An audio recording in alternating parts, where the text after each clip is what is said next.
happening in the plant-based and vegan movement in South Africa. ProVeg is all about plant-based food, and it's really exciting to have such amazing partners. Quickly, I'll introduce you to our panel, and then we'll get into some house things as well. So we have Garth. Garth is the Cape Town vegan. Many of you will know him from Instagram. He is a food blogger and a food consultant. He is one of the most influential people. If you have a restaurant or a product and you want to get people to come visit you, invite Garth, get him to boast about it. And if you want to follow everyone else, you can start naming products on your menu after him. He has a few menu items in Cape Town named after him. Then we have Gula Mather, who is the corporate engagement and fundraising manager at ProVeg International. He also runs V-Label South Africa, which is licensed by ProVeg South Africa. We have Azalna Jones, who's the head of marketing at Burger King South Africa, which is obviously very, very exciting. She's got obviously some exciting highlights from this year. And then Neil Taylor, the CEO of Infinite Foods. We obviously know them. They're the ones who bring in some of the best plant-based products in the world to South Africa, Beyond Meat, Oatly, Just Egg, Marcus Butter. And so we're going to hear a little bit about what they're all up to as well. So I'm going to end this poll. Thank you everyone for contributing. I'm going to close it. And just to start, I would like to say thank you to the people who made this webinar possible. So sorry, I left out Mornay because we don't have him on my screen. Mornay Brutus from Be Well Foods, from Soil. And thank you very much to Be Well for sponsoring the webinar. Mornay is the CEO of Soil, who obviously make Be Well Foods, my favorite vegan mayonnaise, and as well as a whole lot of other products that are used in food services, and definitely in my kitchen. They have a range of oils, olive oils and mixed oils with canola. So thank you very much, Mornay.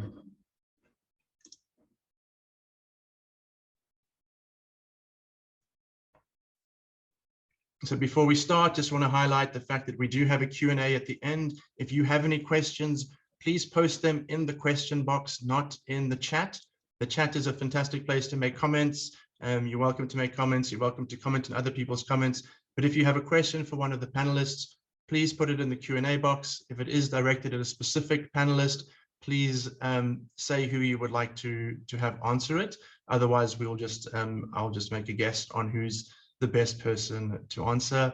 Also, the webinar is being recorded and we will be sending it out to everyone afterwards. So if you do have to leave early or anything, that's perfectly fine.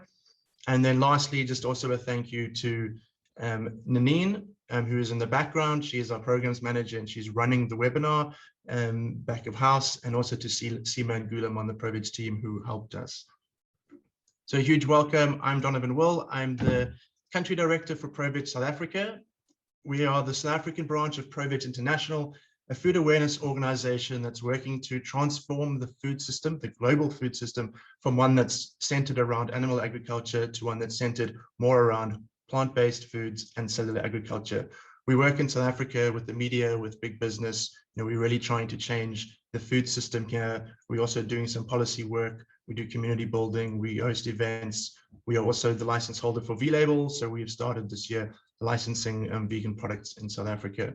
And we're really excited to have some amazing panelists who are representing different areas in the movement in South Africa. Obviously, we have someone from the QSR sector. We have Burger King, which is really exciting.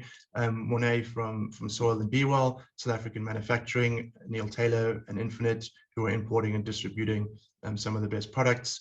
Myself from the NGO space, and also Gulam from our team who is representing V-Label. And then Garth, obviously we can't forget him, who does to a large degree speak on behalf of a lot of people in the plant-based movement, not just vegans, people who like plant-based food and are looking for good places to eat plant-based food. So he also has a huge amount of experience with consulting and with reviewing plant-based foods. So without any more ado, I'd like to start asking questions, because that's what today is all about. And I think to start with, you know, this year and last year, there's been a lot of bad news, or news that hasn't been so pleasant with COVID and everything. So let's start with good news, with highlights. So if every panelist wants to maybe give some of their highlights from 2001, both in the vegan space specifically or plant-based food specifically, and if there's anything else that you think deserves to be mentioned, you're welcome to do that. So I'll just call you up one at a time. Let us know what you think were some of the big highlights in this area in 2021, and then I'll jump in anything that I think's been forgotten or not mentioned from the ProVeg side. I'll also say something. So we can start with Garth. I'm going to unmute myself. There we go. Some of what I might say might overlap slightly, and everyone else will be able to sort of elaborate. I think we've seen a huge trend in sort of entrepreneurship and ingenuity, because to some extent, a lot of restaurants and a lot of small vegan businesses have suffered because of COVID. And a lot of people have had to think out of the box. And one of the trends that I've seen this year is the rise of the home industry. What I would almost deem artists, people making the most sort of fascinating, interesting vegan works of art, from foodstuffs from their kitchen to sort of artisanal products, to cooking, baking, you know, those kinds of things, home delivery services. So that's sort of been quite big on the rise. I think without a doubt, despite COVID, 2021 has shown that restaurants are also starting to take plant-based diners far more seriously than ever before. And I've seen menus expanding to the point of almost not being able to choose, you know, what to eat where. Eating out as a vegan, particularly in somewhere like Cape Town and Joburg, is becoming not only easier, it's actually becoming difficult, because there are so many fantastic options out there. Obviously, we've seen more options in stores, so Pick and Pay and Checkers and certain sort of select spas. Each have their own range of goodies. For argument's sake, Checkers with their Simple Truth range. That's sort of, you know, because of supply and demand, obviously, they can't keep up.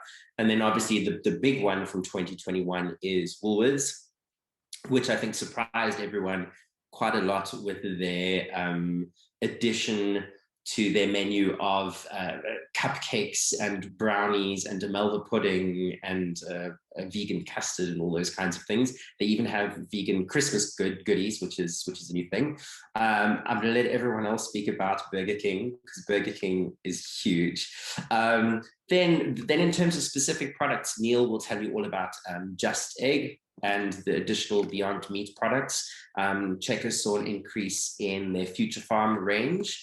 And then I think the last two biggies for 2021 is the A Billion Veg worldwide campaign that aims to raise money for animal charities by reviewing vegan products, has seen quite a sharp increase in usage and therefore an increase in donations. So I know personally, with the work that I do for A Billion as an ambassador, Greyton Farm Animal Sanctuary, Pigs and Paws and Ashes Farm Sanctuary have benefited greatly from the various fundraising campaigns that South Africans have been able to donate to those animal charities. And then to my knowledge, and I might be shocked for leaving one or two out, but I think the big one is Infinite Cafe, which is the latest restaurant. I know there's another one that is about to open, but I'm not going to mention that one because it's not official yet. But Infinite Cafe opening in Cape Town during the time of COVID, and I think being very well received by everyone is quite an exciting event. So 2021 was not at all dismal, in my opinion, from a plant-based vegan front. Cool, thank you, Garth. And I think with that mention of Infinite, I think we can go straight to Neil. Neil, some of your highlights? Well, let's see. Should I just repeat the ones that Garth mentioned? Actually, I was going to start with that. You know, when we launched in Woolworths with the Beyond Burger 2 years ago, it was 1 SKU. Now it's 7. And I think that's, you know, for me, the big news of 2021 is that there is so much more choice on the shelf and in restaurants.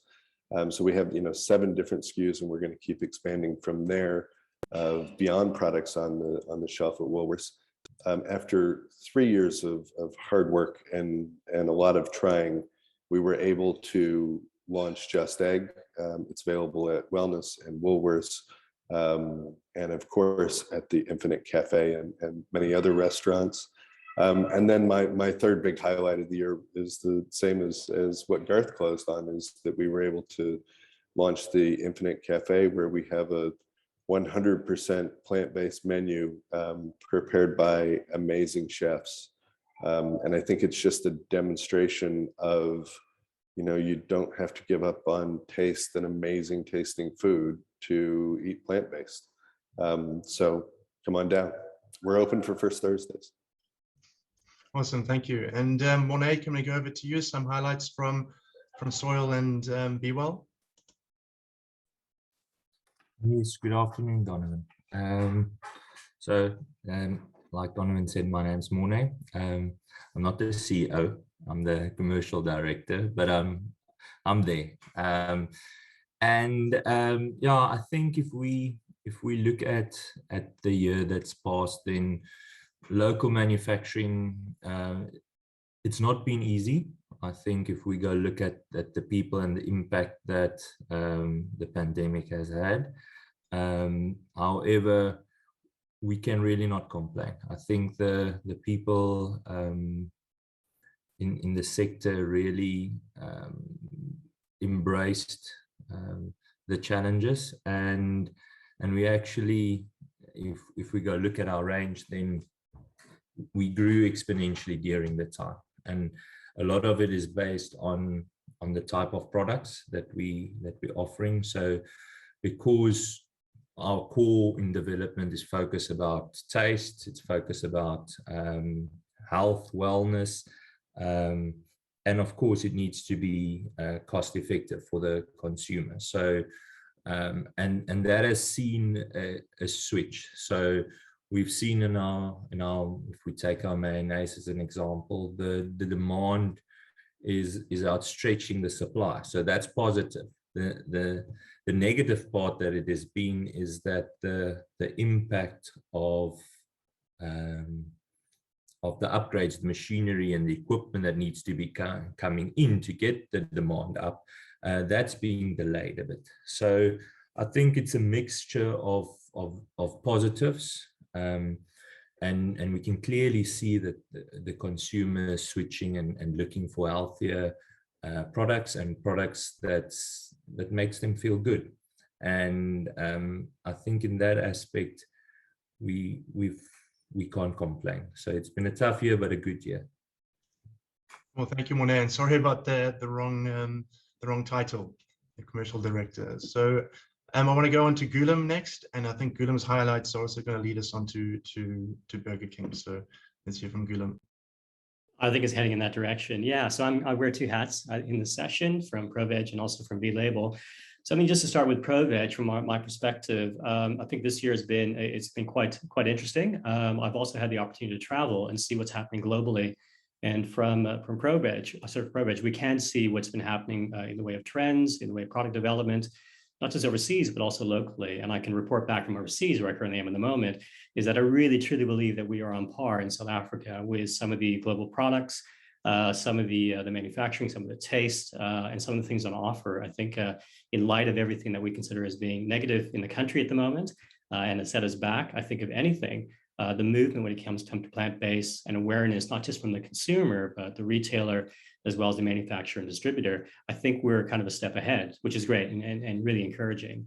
And with my V-Label hat on, obviously my highlight this year was working closely with Burger King and licensing and endorsing 2 of their products. The entire process was fast and furious, but in the end, it was flavorful, and we were quite surprised by the products that they had brought in and put together. And yeah, it was a great opportunity to see that we can bridge the gap between what we consider as being, vegan, plant-based, a small little sector, yeah, which apparently it's not. Apparently, maybe Donovan can speak about that a little bit later on. It's not a small sector anymore. It's a growing sector, and to work with entities like Burger King, who are on that path of saying, we do want to address things like the environment and animals, and also taste as well, and people's health. We thought, okay, here's the perfect opportunity for us to do that. And V-Label, we just started in the last 2-3 months. It was a great opportunity to kind of firstly launch V-Label, to work with Burger King, and to show that, it is something that is really, really needed, going forward when it comes to licensing and endorsing of products through certification. Cool, thank you, Gulam. And yeah, so this is my biggest highlight, but I'll let Zelna talk about it. So Burger King, Zelna, let's talk about Burger King and also any other highlights that you have besides launching the Veggie Kings.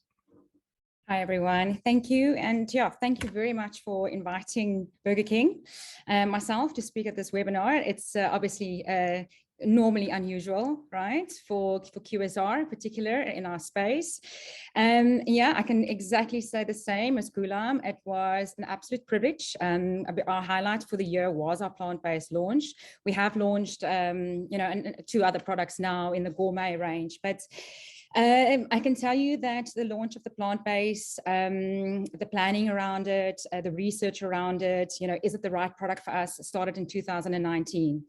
And when we started with our partnership with V-Label, we knew we were in the right direction. And we were not the first I would say not the first in South Africa in our industry. There were others before us, but we were definitely the first to have a partnership with you guys, which was extremely important to have that credibility. We followed the right cross-contamination processes, and what we're super proud of is, and I hope people have tried the product, is that we kept the same authentic flavor that Burger King is known for. And that was extremely, extremely important. And we were able to also keep the similar price. And I think those are key areas, and perhaps we'll talk about it later. But it was a big highlight for us. It was very important for us finally to speak to, yes, vegans, but to speak to a very large market, which are flexitarians, which you probably will speak about later, which is not a small market. You know, a company like us, we spend a lot of money on research. It's globally, we do a lot of research. So you would know that it's a really big, large growing market. And it is an important market for us. Globally, Burger King is innovating in this market, and there's a lot more to come, which we are very excited about. But the first thing is that people taste the product and that the responses were so good. We had a lot of people complaining, saying, guaranteed you gave me the wrong product. This is not plant-based. You gave me a chicken product, guaranteed. And, you know, in the beginning, I was like, how are we going to prove that it's plant-based? It's plant-based. Look at the packaging. And then I was phoning the restaurant saying, did you please tell me you didn't give the guy chicken? And they are guaranteed they gave him plant-based. So yeah, it's a good campaign up, you know, coming up with that. But I think taste for us, you know, really, really big highlight for us that the taste was on par. Very happy with the taste of all 3 products, the plant-based Whopper.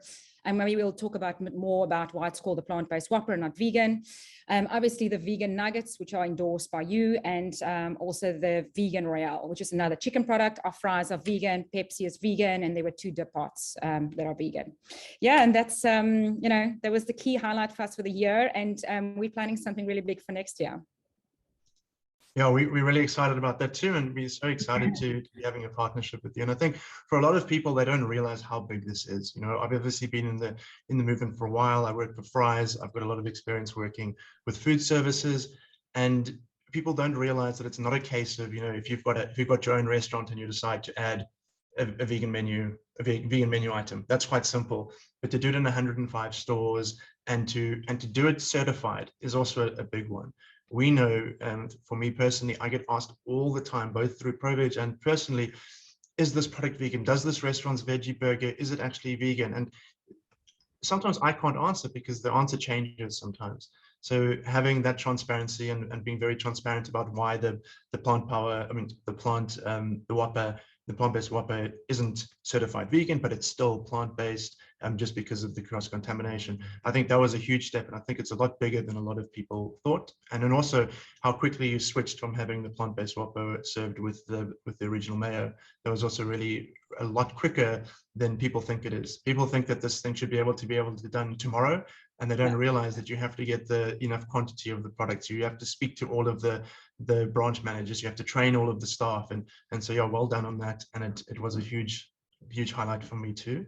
Another one of my highlights, I'm going to cheat a little bit. This actually happened in December last year, but it has been a highlight of my year this year, is being able to go to Lexi's in Cape Town. So anyone who doesn't know about Lexi's, she's mostly been in Joburg and Pretoria. Some unfortunate news about the Sandton branch, but you know, she has opened a branch in Sea Point in December last year, and it is amazing. We are lucky to have her in Cape Town. Also, obviously, Infinite Foods. So now, like Garth said, it's becoming more difficult for me to choose where I'm going to go. And what Infinite Foods has even managed to do is convince me to allow someone else to order me a non-Beyond Meat burger product at Infinite Foods and enjoy that. So I'm also learning to enjoy more than just the meat replacements. Another really big highlight for me is the growth of ProVeg. At the beginning of the year, we had 3 employees. We now have 5, and we're going to be hiring a couple more. And that growth isn't just because we got more money to hire more staff. It's because the work we're doing is growing. That work is generating some income that's paid for some of our staff. And then the trust that we have from our international branch, because they're seeing results, is paying for some of the more staff. So we are going to continue to grow, and it is going to be exponential growth. And it's amazing to have such a professional team who have really shot the lights out. Gulam and Seema and Deneen and Caroline before she left is amazing. So thank you to the team. And then lastly, one of the exciting things that ProVeg has been working on for the first time this year is research. Unfortunately, I can't share all of the details for the research. We've done a consumer survey, and the results of the consumer survey were so positive that I actually went back to the research company and I said, can we double check this before I go public with it? Because it is really positive. So I'm just being a little bit skeptical and a little bit like, well, let's just double check, because it is a small survey. It is representative of South Africa, but hopefully in the next, at least within a month, we will have some really interesting results, both about, sort of what people are busy eating, and also why and what some of the barriers to entry are. We've also started a product catalog, which we'll talk about a little bit later when we talk about some of the challenges that we had this year, and a fast food rankings, which is something we haven't released yet, but we will talk about it. You'll be the first to hear about it, and Gulam will share a little bit about that later. So on to the next thing is also basically a highlight, but highlights to come. So I want to speak to everyone about sort of some opportunities that we have, new products that we can expect next year or early next year, whatever you can tell us. I know some of you might not be able to tell us all of the information, but if you can give us some cryptic clues as to some of the things that we might be able to look out for, just I think each of you just mentioned something that might be on the cards. If you can give us details, do that. Otherwise, you can tell us if you just can't tell us anything. I think we can start with Garth again. Though you mentioned one restaurant. Is there anything else that you know of that we can look forward to?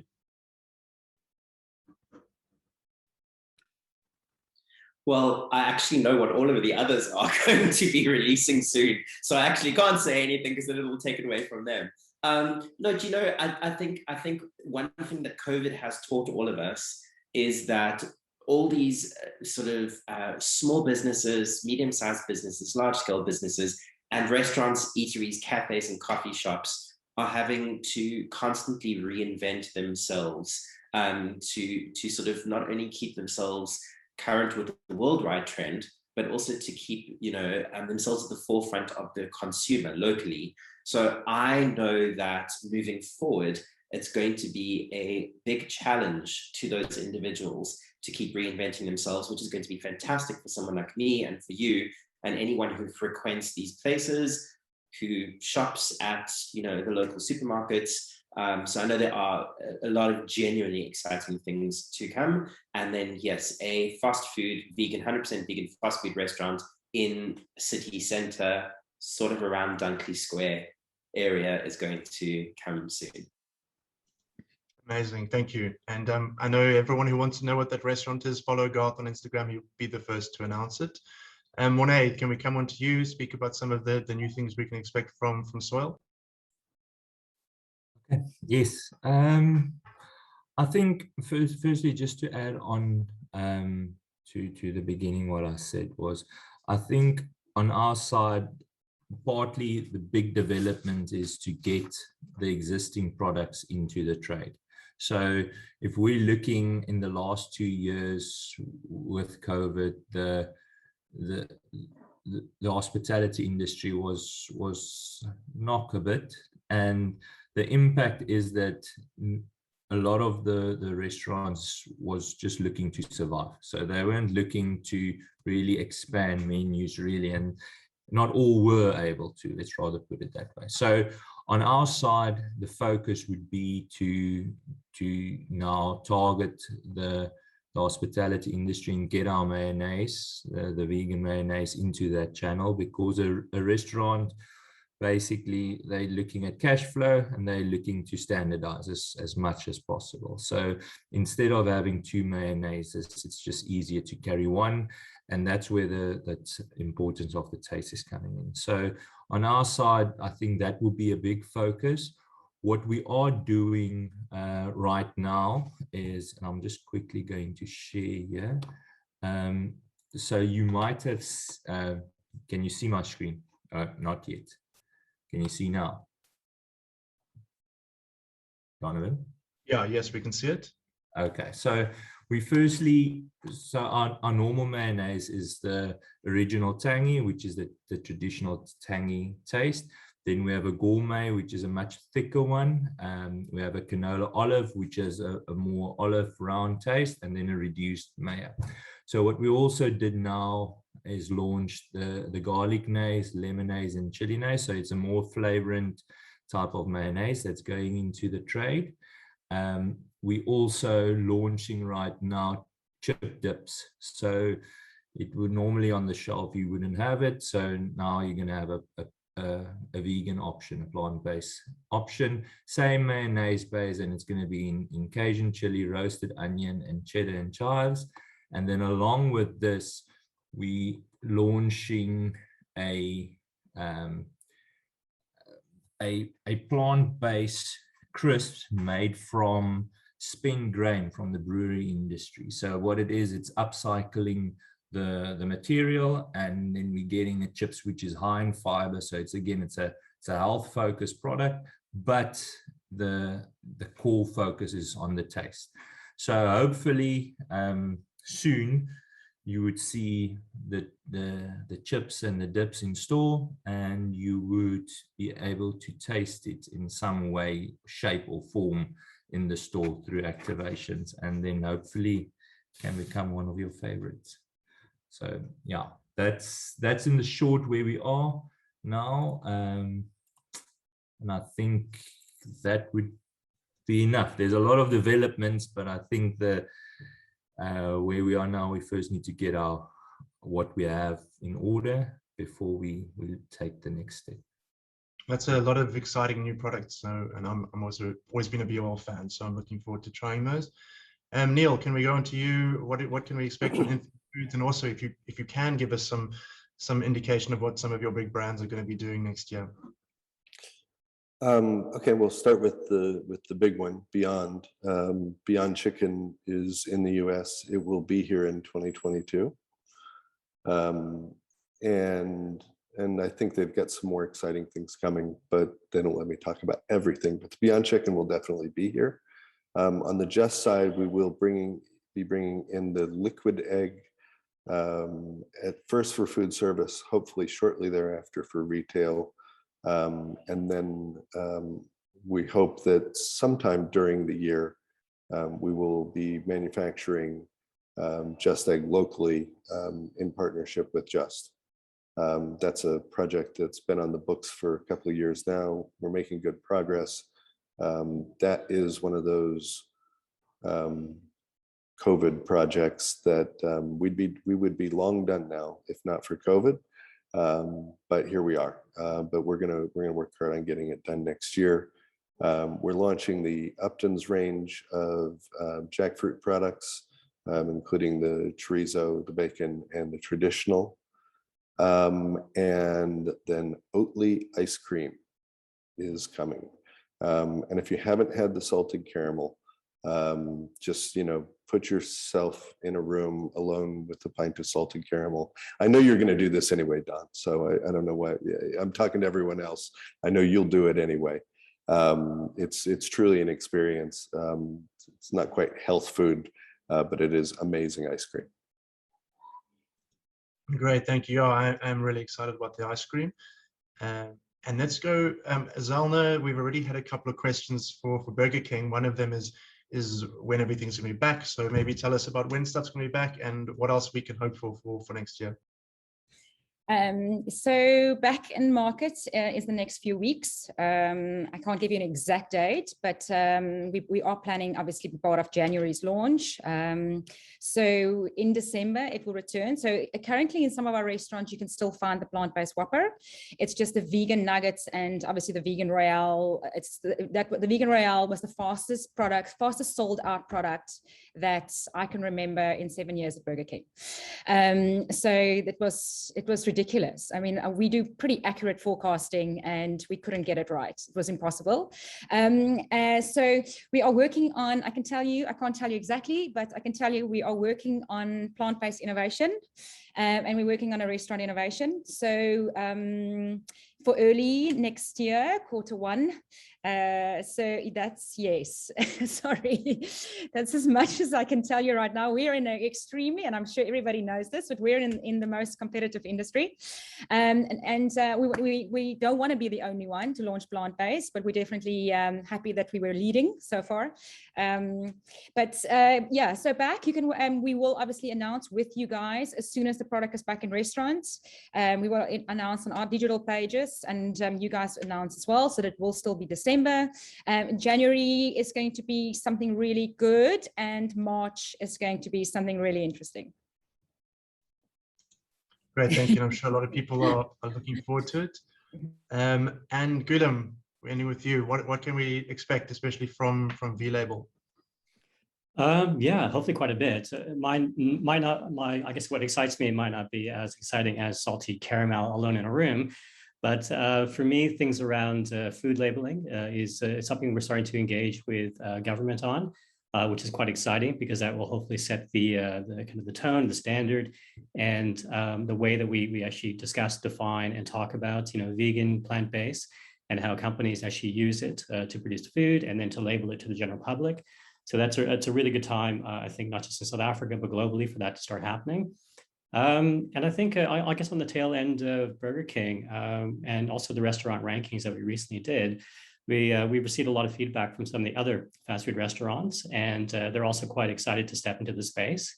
And it's quite encouraging that they want to have more items on their menu. So I think for everyone in general, I think we all will all benefit that some of the restaurants that we never thought would are starting to, or are considering and planning to do more plant-based options on their menu in the near future. So be good to, from obviously from a V-Label's perspective, to have it all certified so that consumers know that it's gone through the process, we've endorsed it, we've given it some accreditation, and those products are vegan.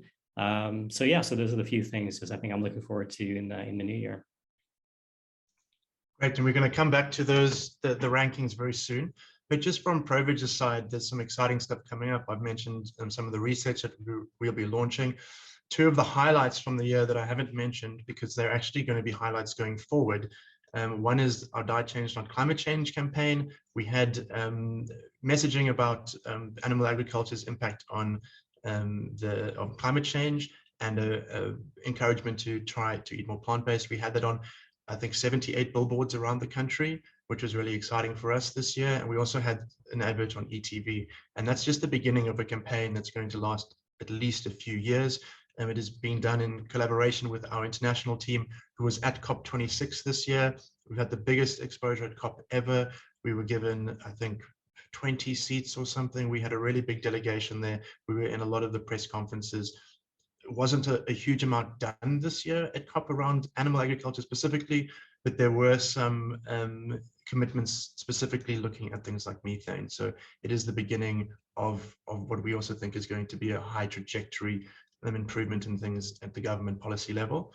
And then the other thing is another NGO that's been started. I've been involved in it, and Nanine on our team is also involved, is the Physicians Association for Nutrition. It was actually started the previous year, but we've really got going with big things. And we're involved in a research study relating to a challenge that Alan Winde did, the Premier of Western Cape, to eat a whole food plant-based diet, and he reduced the amount of medication he's taking for his diabetes.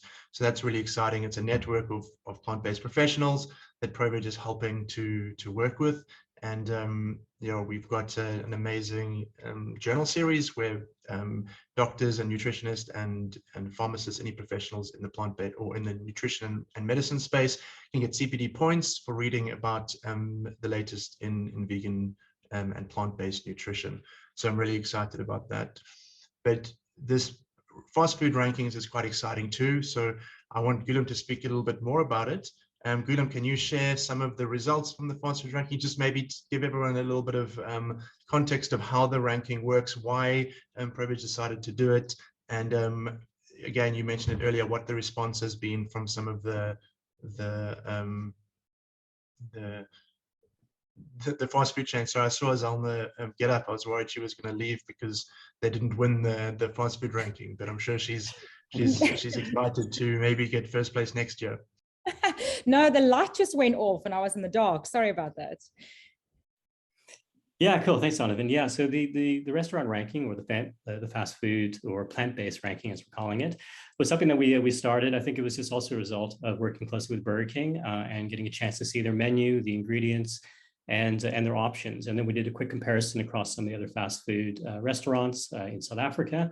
A lot of those being, global franchises, but also some of the locals as well. We looked at about 17 or 18 of them. And we went into a kind of a deep dive into what they offer, what's on their menu, also went through all their ingredients and try to highlight those particular menu items that are either plant-based or vegan, which are certified, and what they're doing in the way of marketing and to the public about their vegan items or the plant-based options.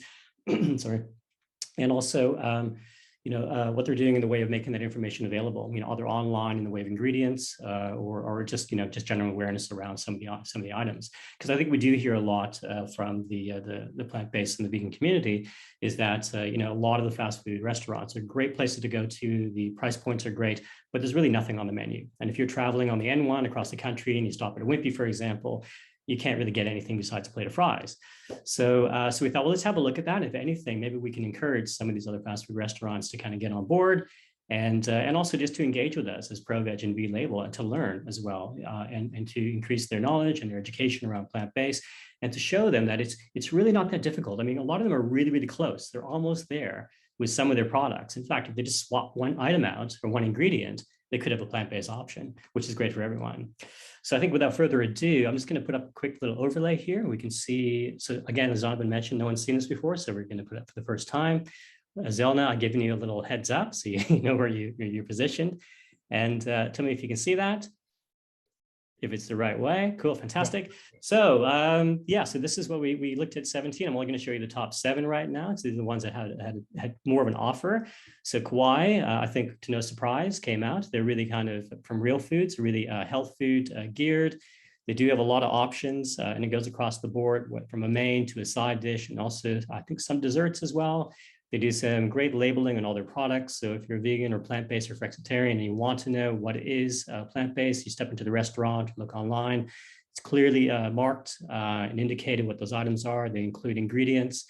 And I think on the marketing side as well is that they do push, to identify those plant-based options and to make sure that they categorize them and to package them. In fact, I think they've just released a plant-based Friday at their restaurants as well. You can go through. Spur as well has also moved into the space quite quickly. They're offering quite a few different options, particularly their burgers, a lot of swap outs as well. And they're making a lot of effort, I think, in their side dishes as well, to not just offering a dry salad, but offering a little bit more when it comes to swapping out some of the ingredients to making sure that they have an alternative there for those who don't want to have a meat option. And of course, Burger King, who stepped up and came in third, a very, very close race as well. So I think, they got a lot of points for being certified and on the options as well. Obviously 2 options is fantastic. And, that in its own has done quite well, I think, amongst the vegan community. And I've been hearing from Azalea that those products have sold out. So it's also really encouraging. And then Rocco Mamas as well has also just introduced some new plant-based options.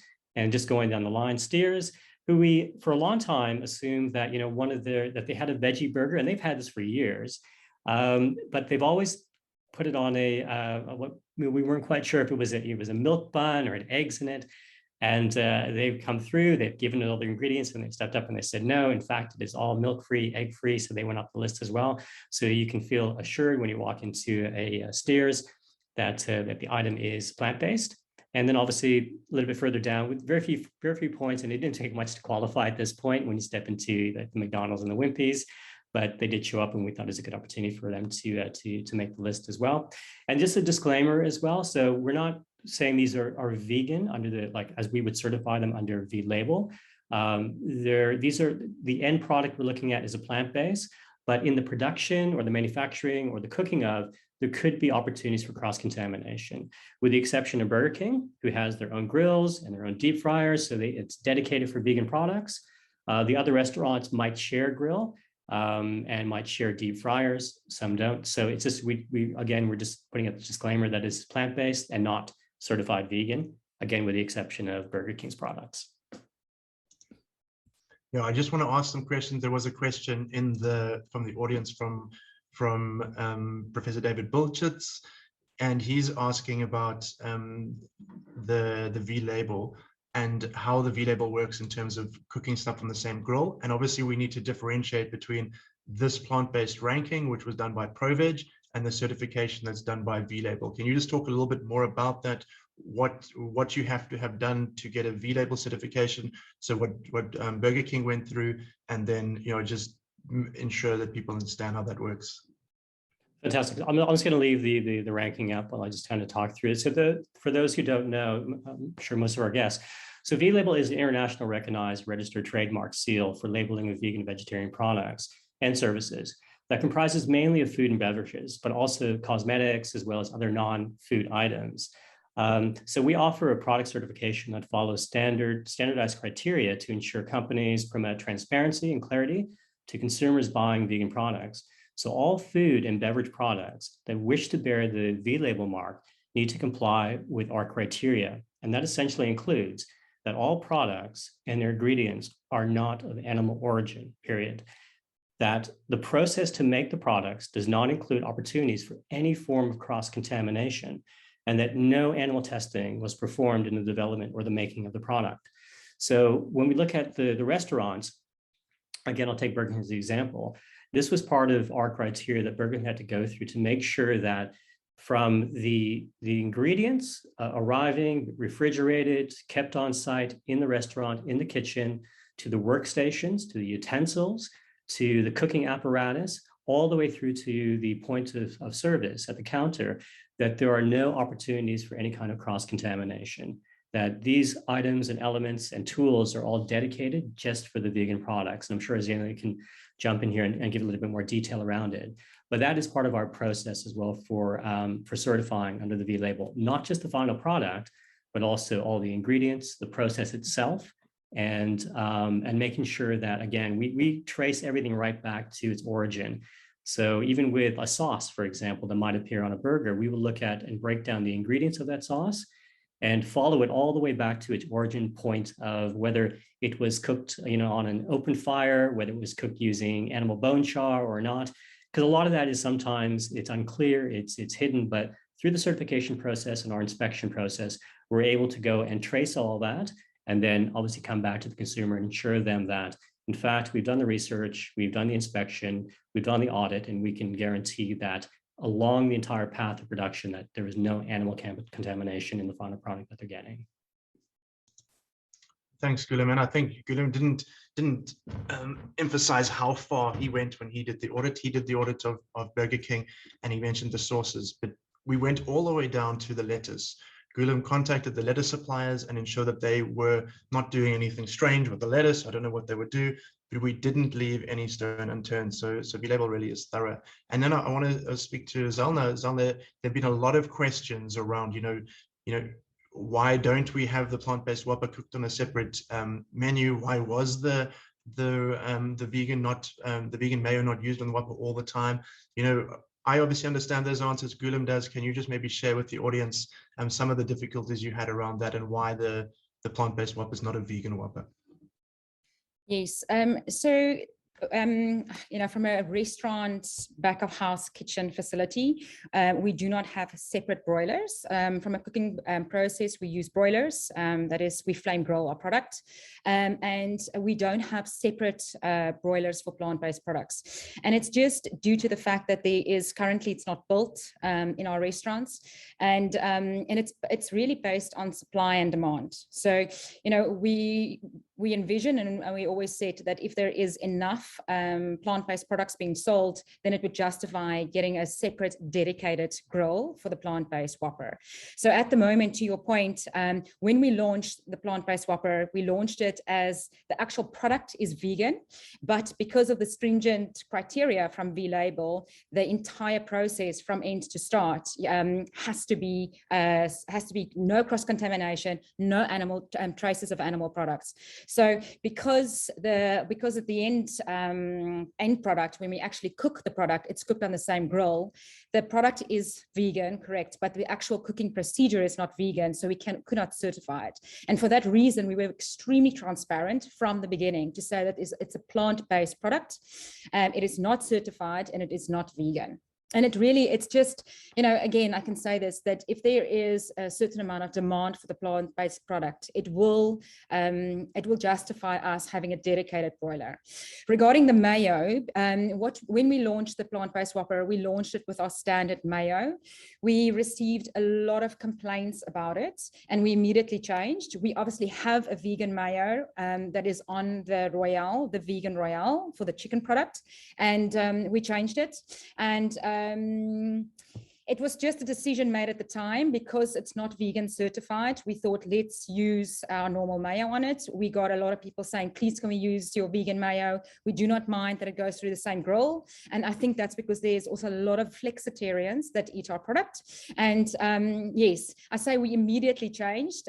Obviously, we immediately made the decision, but we had to follow the steps to actually change.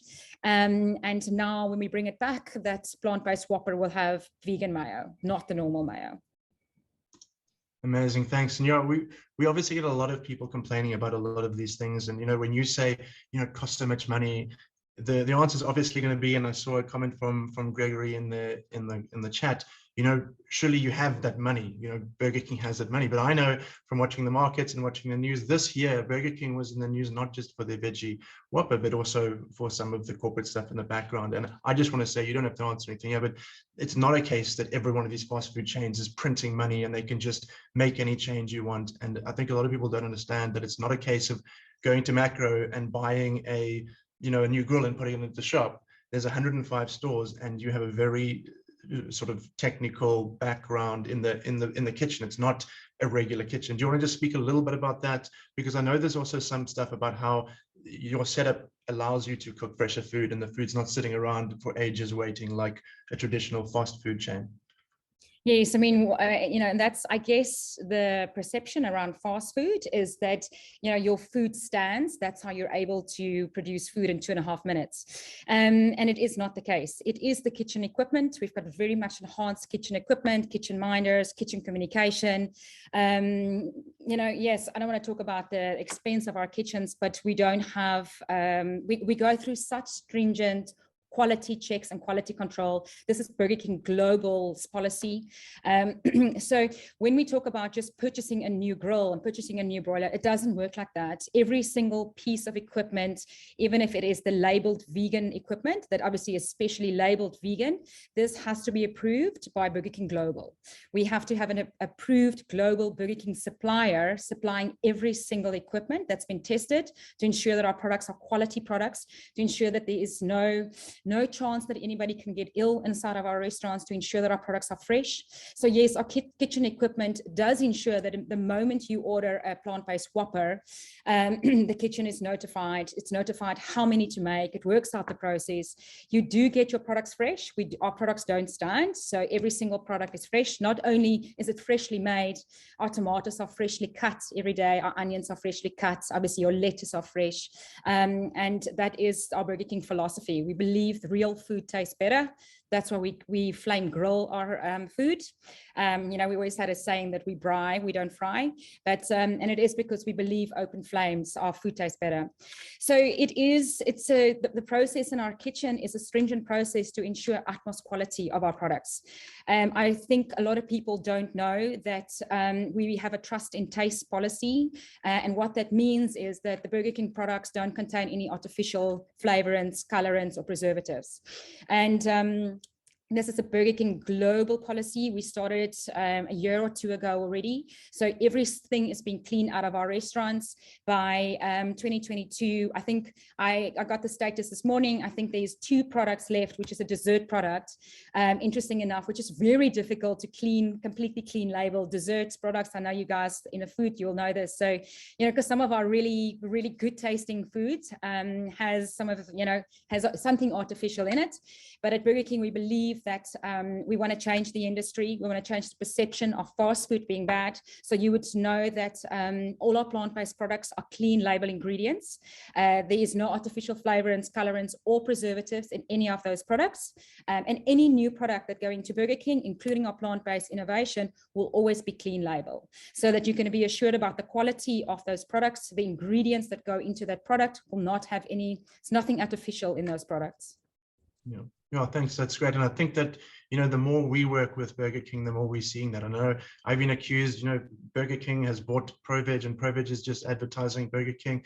But it's, you know, what has happened is very significant. And we genuinely believe that having people who want to make a difference, that's what we're celebrating. We're not celebrating for fast food. We're not celebrating Whoppers. We're celebrating moves in the right direction. One of the big issues with the stock was that it's imported. I'm going to let some of the other panelists speak about that, because obviously there's some challenges. So let's talk about some challenges. Monet and Neil, we spoke about it yesterday, the challenges that have come up from COVID in terms of importing and exporting, you know, getting containers. I think, Monet, we can speak about you. You said some stuff earlier when we were talking about highlights and difficulties. Do you want to talk about some of the things that have made it very difficult in South Africa to manufacture and get your products to market? Yes, thank you.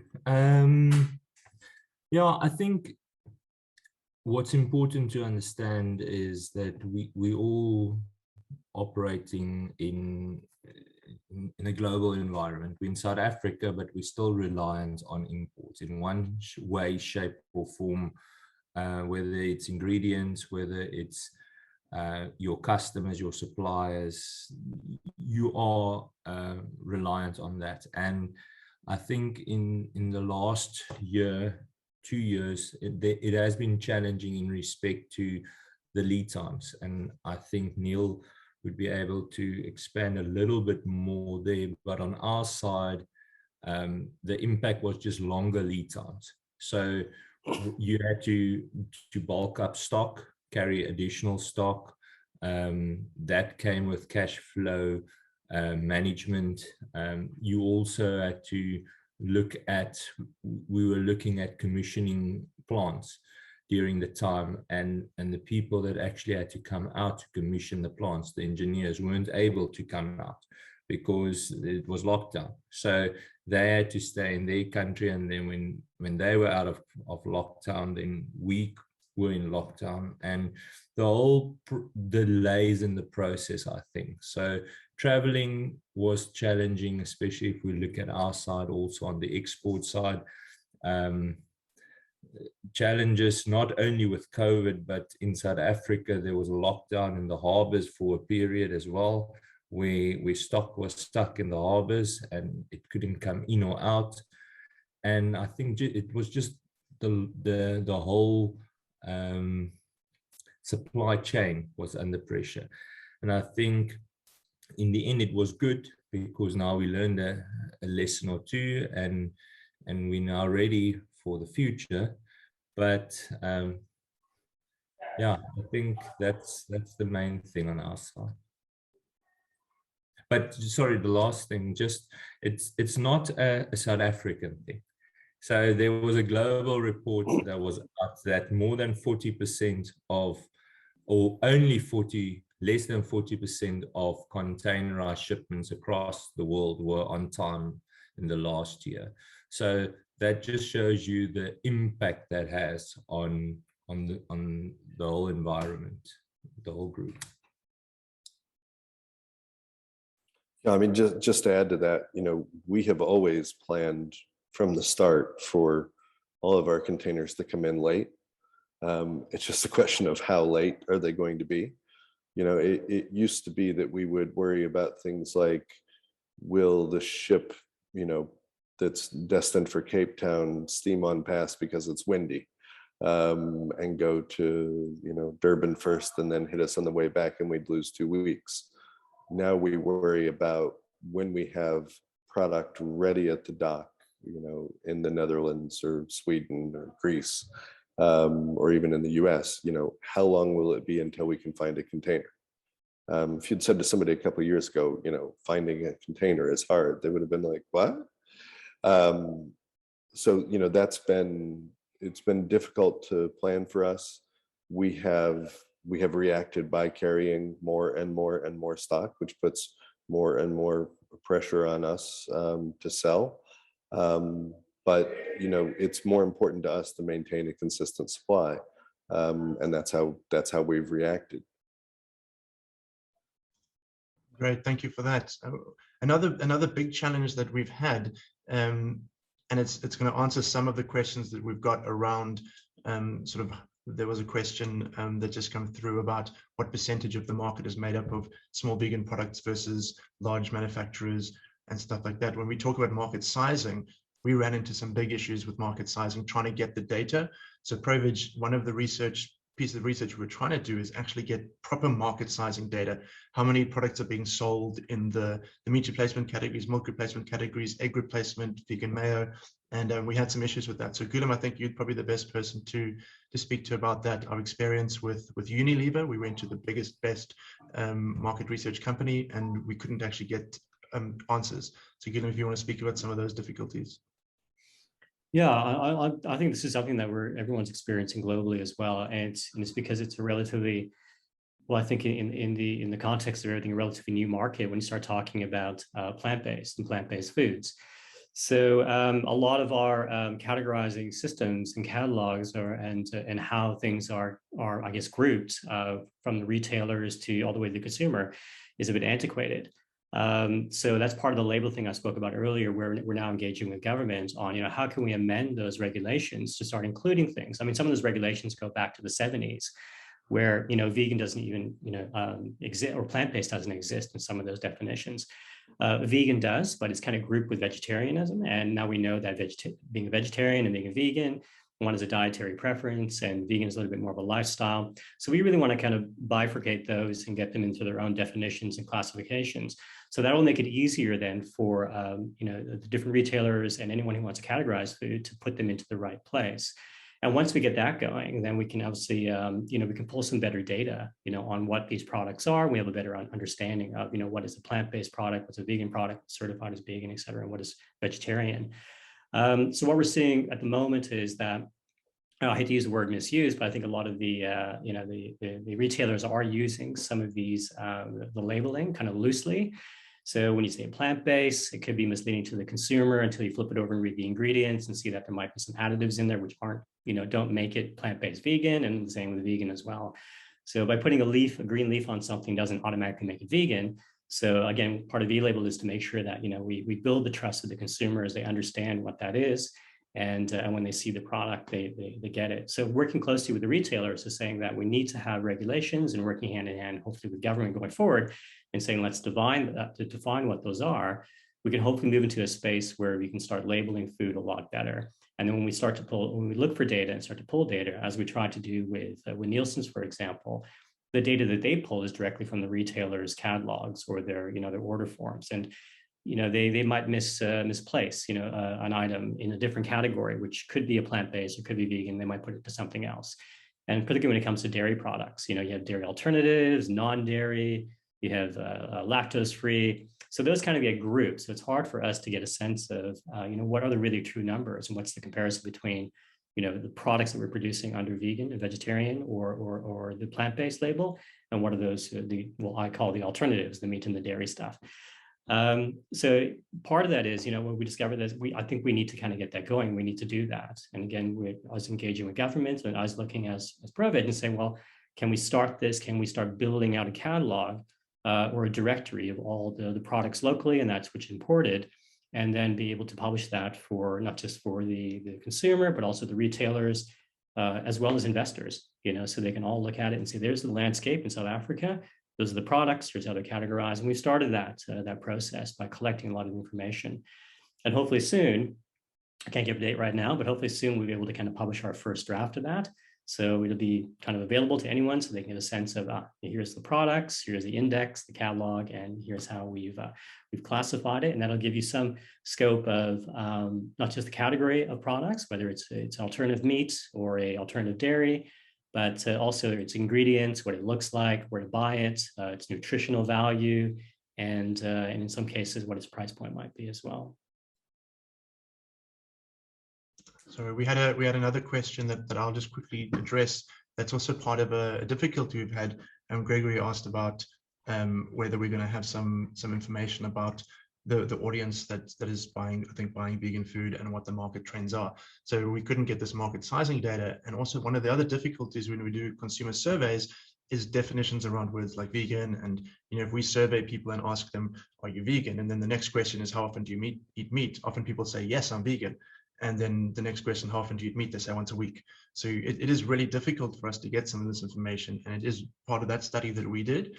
And we're still trying to iron out some of that. And we're looking for funding to get bigger studies. So I don't know if Azalna and Neil, if you have any information on sort of where the growth is. Do you see a growth in any research you're doing to indicate that number of vegans is increasing, or is it number of flexitarians that's increasing? And we know the flexitarian market has been driving the plant-based movement, but do we see any differences? Is there anything new coming up, to indicate that maybe there are more vegans, or is it still just that flexitarian market that we're focusing on? You want me to start?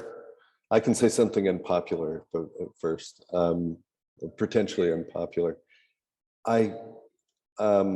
We don't have any way of tracking when more people are buying our products, whether they're vegan or not, right? What we do see is that people are buying more and more of our products, and that more people are buying our products.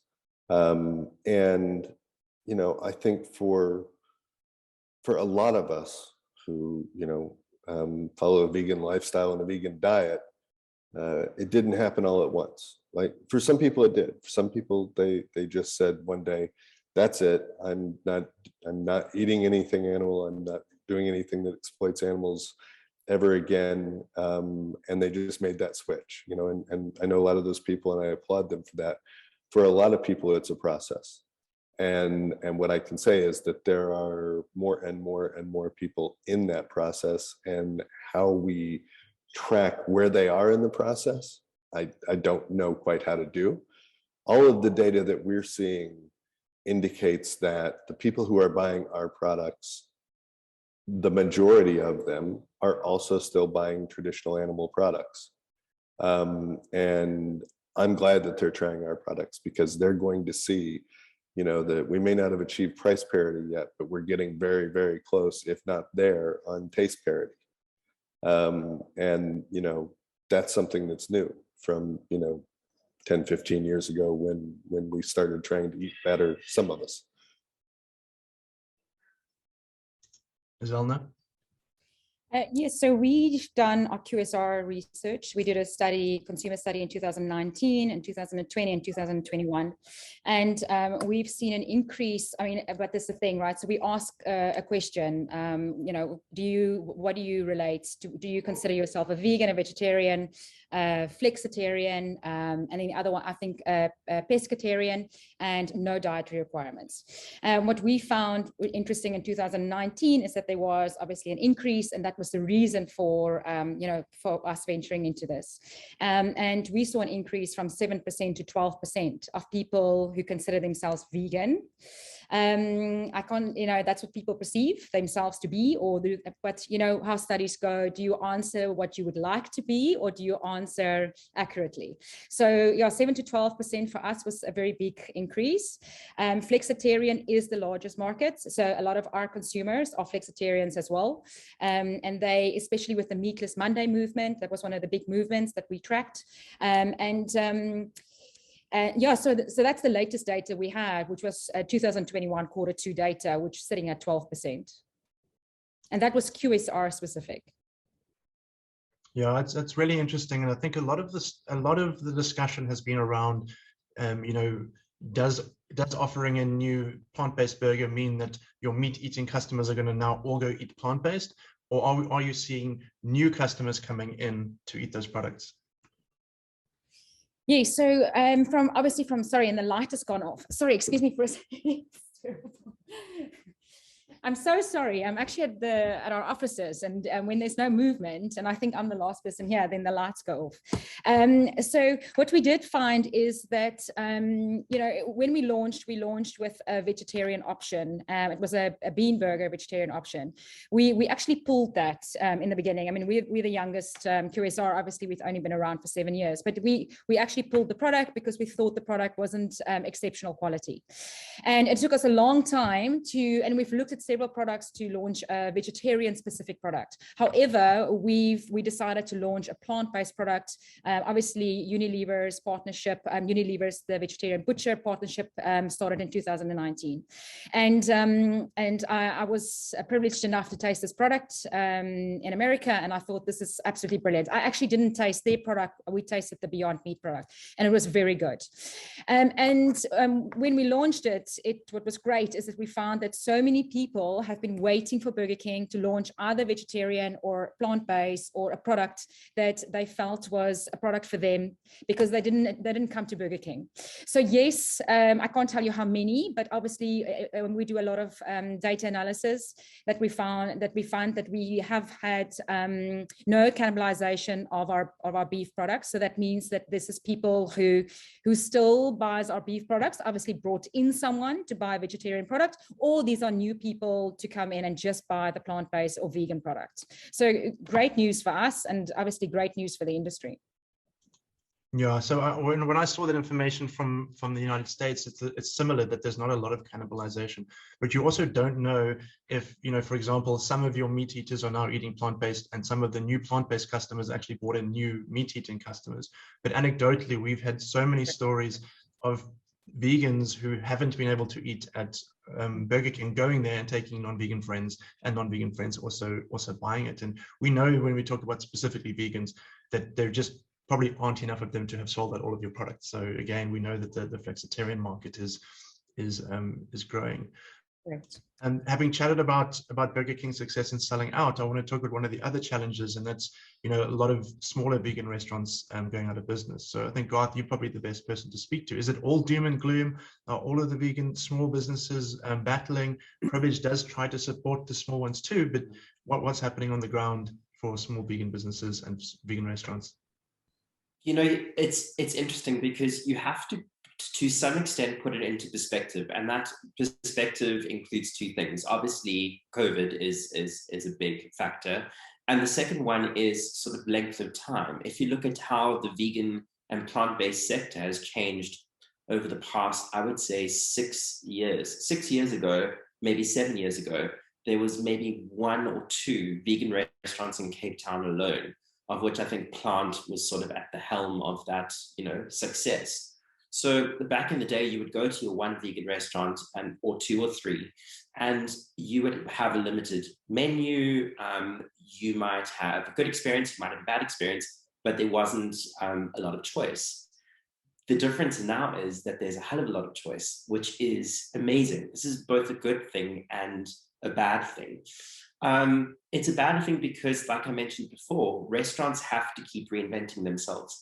And I think if there was maybe 2 vegan restaurants in Cape Town, and they were all supported by I'm making it up, 15,000 vegans in Cape Town, then that would ensure the success of those 2 enterprises.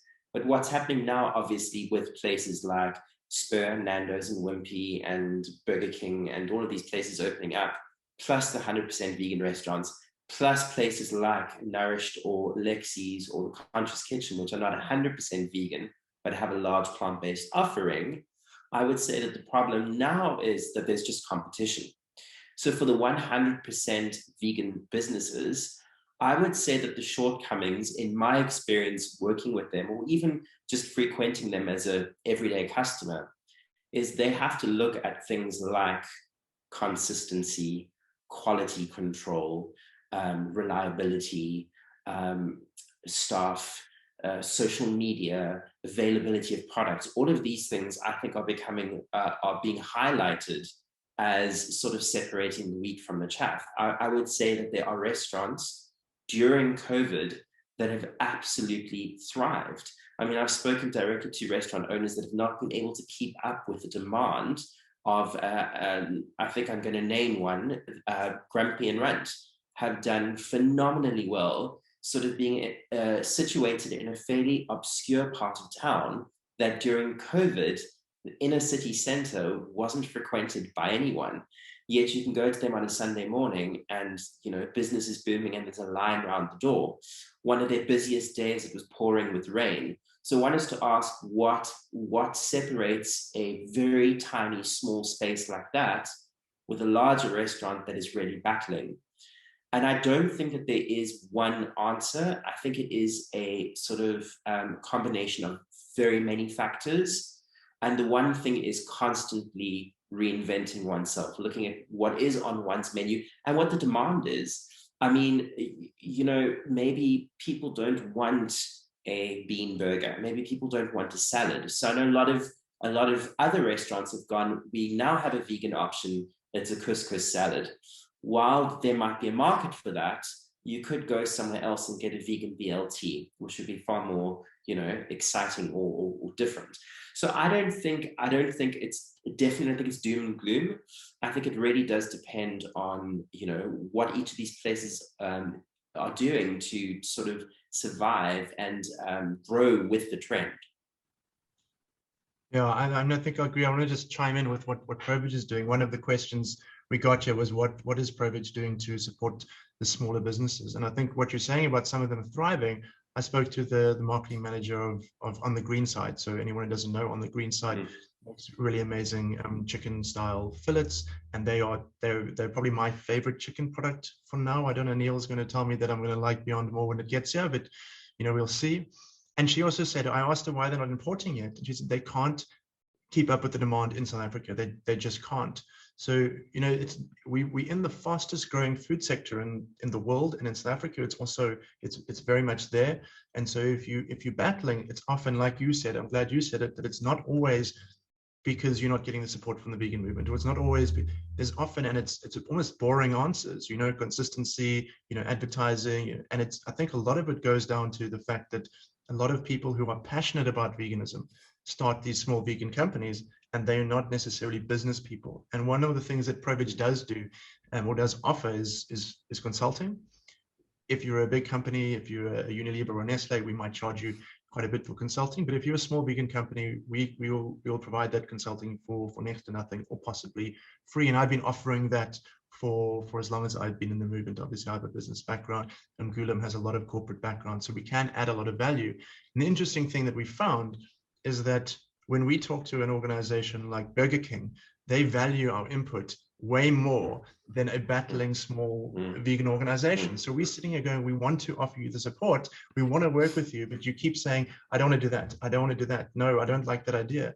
And so I think a lot of people, the smaller businesses, are run by individuals whose personality and who wants to do things their way, where my experience of working with bigger companies is it's a collective decision by a lot of people, and there's a lot more sort of business sense behind it. And unfortunately, sometimes that means not being able to follow the purity that you want, you know, so not being able to go zero plastic because it's going to be too expensive, or not being able to put a new grill in every Burger King. So I wanted to chat about that to you again, Garth. Just a very short answer here. Someone did ask Burger King, and we'll ask Azalna as well. But a very quick question. There was a lot of discussion in the vegan community and a lot of outrage from a lot of people who are vegans, who are saying they won't support a place like Burger King because they're still serving animal products. And like as Alma said, you know, they might not be getting the meat eaters to eat it, so it might not be making any difference. Garth, what would you say to those people? Do you know what? I mean, one has to, this is where definitions are such a problem. Definitions such as vegan, plant-based, flexitarian, and also where people are on in their journey. I actually saw something today that I thought was fantastic. Someone commented on Facebook and on a Facebook rant, and just very calmly wrote the sentence, "I'm so far into my vegan journey that I no longer sweat the small stuff." And I thought that that was such a beautiful sort of response, because that's where I am at. I often find that the angriest, I'm going to say it like it is, the angriest vegans are often the newbies, or the ones that have just discovered, you know, veganism and want to, you know, be a vegan advocate for the cause, which is fantastic. But obviously there are different ways to promote advocacy. And I know I posted a photograph of a Nestle Kit Kat that I was given from the UK, and I got a lot of flack for that. In the caption for this post, I actually cited 3 articles from Plant-Based News, the overseas organization, about why one should or shouldn't support a company like Nestle when they are, you know, launching a vegan chocolate. And it's the same thing with Burger King. It really depends on who your market is, and there will always be a market for those kinds of things. And at the end of the day, supply and demand. If people want a more vegan world, I will 100% support anything that moves towards that movement. And a large amount of my followers, a large amount of people that I know feel exactly the same way. Yeah, and we have, just to jump in with ProVeg again, we have a blog post about why we specifically work with big business and sort of the fast food chains and some people who everyone thinks are evil. I don't know if Ninian can get a link and stick it in the comments. And thank you everyone who is commenting. I'm seeing some great comments. I'm seeing some great questions. We're going to try answer all of them. We're answering some of them now. In a few minutes, we will switch over to just questions and do some rapid fire questions. Ms. Elna, just very quickly, I want to get a sense, was there a lot of people complaining about the fact or saying that they won't support you because it's because you're still selling meat? Or, you know, how was the response just from people's attitudes point of view? So what we've seen mostly was obviously on our social media pages, which is not really objective. Although we look at smaller pages, I know there are vegan specific pages. We don't follow and comment as a brand on any of those. So we received overwhelmingly positive feedback. I think because we're probably not the first Burger King globally to launch this. The USA, the UK, obviously Germany did a very good launch to launch plant-based products. What we did receive was positive sentiment.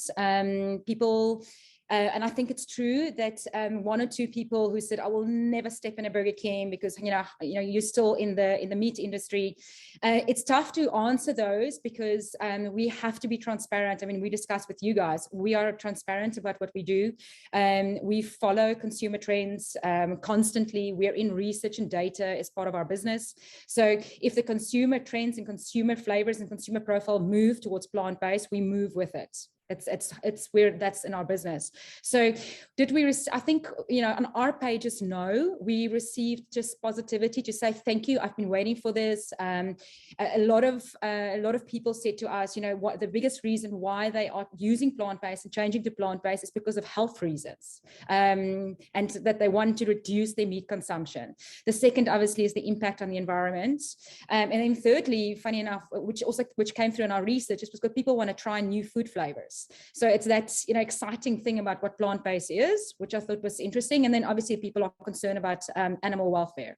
So So no, I can't say, I mean, I think I said it now, I can't say that we on our pages, but yes, like I am on some of the vegan pages myself as personal. And yes, you know, there were one or two people that said, you know, I can't support them. They have to immediately turn everything to plant-based. And the reality is that it's not going to be possible. I think the more we sell, as we said this from the beginning, the more plant-based support we get, the more plant-based burgers we sell, you know, the more the industry will change. You will see now that in our competitive industry, we may have been, you know, like not the first. I think if we call about the wider industry, Spur obviously was before us. Steers has a vegetarian product, but you will see some of the other QSR members, the QSR players, they are going to launch plant-based as well. So this is going to grow. So your favorite fast food place is going to become as convenient as you can get a beef burger. The flexitarians are going to get a plant-based burger. If the taste is the same and if the price is the same, it will grow. I don't agree with companies charging huge amount of money for plant-based products. You know, it's not necessary. You can, yes, I understand it is a price difference in the production of these products. So yes, there's a slight difference, but I feel personally, and that's why we kept the prices similar, that there should be a similar price, and let it grow. I mean, yes, I mean, we all feel, I think a lot of us feel the same about the environment. So let it grow. Let all the QSR guys sell it. Let there be fast foods drive-throughs that sell more plant-based products, because it will also increase the quality and it will ensure that the taste and the profile is good. So I think overall, it will be good. That's, you know, competition is good for us. So, yeah. Yeah, thank you. So So, I hope I answered your question there and then went in a whole roundabout way. Gulam, you want to add something? Yeah, just to add to that and bring it back to the local as well, because there's a few comments about, you know, supporting local. I think this is a great opportunity for also maybe some of the guests who are listening in or watching, who are from, you know, the corporate space or from some of the big retailers, manufacturers, or maybe other restaurants who are looking for product. And, you know, again, I'll mention that we have, I think in South Africa, and having the opportunity to travel, I still think we have some of the best tasting products. I mean, our local is so innovative. It's unique, and we're doing some incredible things. I mean, just looking at, I mean, still my favorite as well is Be Well. I miss it. I'm not there to get it. Mornay, you must send me a care package, but it's probably some of the best mayonnaise I've ever tasted. So, you know, just those things, if we start looking at, you know, how can we swap things out if there are issues with importing and so on, you know, we just need to look local as well. And I think that's maybe an opportunity for some of the locals as well to kind of step up. And I know they do have issues with scale, but I think if there's an order, there's demand, you know, there's an opportunity, you know, to kind of bridge the gap between, you know, those who are doing a lot more, a lot quicker in the space, and those who might be kind of trailing behind, but want the opportunity to kind of step up a little bit and get their products out there. So again, our drive, you know, from ProVeg is to get, I think we really focus on the flexitarians, you know, to give them the opportunity as well. We can't always satisfy the hardcore vegans. They're always going to have bellyache about something. I'm one of them as well. But I think it's that middle group that, you know, who are just almost there. They want to try. If we can get them into places that they're familiar with, they might not step into 100% vegan restaurant, but they might step into one which is offering some of the stuff. I think that's where we're going to start to kind of convert people over, and hopefully that drives demand. I mean, we saw that, I think, in the example, again, bring it back to Burger King, is that I'm sure, and we saw the feedback as well on our channels, that a lot of people were trying it for the first time, you know, and which was great. So, you know, if we convince one person, they convince another, they convince family. I even heard from people saying they're going to take their whole family down. They never even tried vegan food before, because that's a place that they're familiar with, to get them in the door.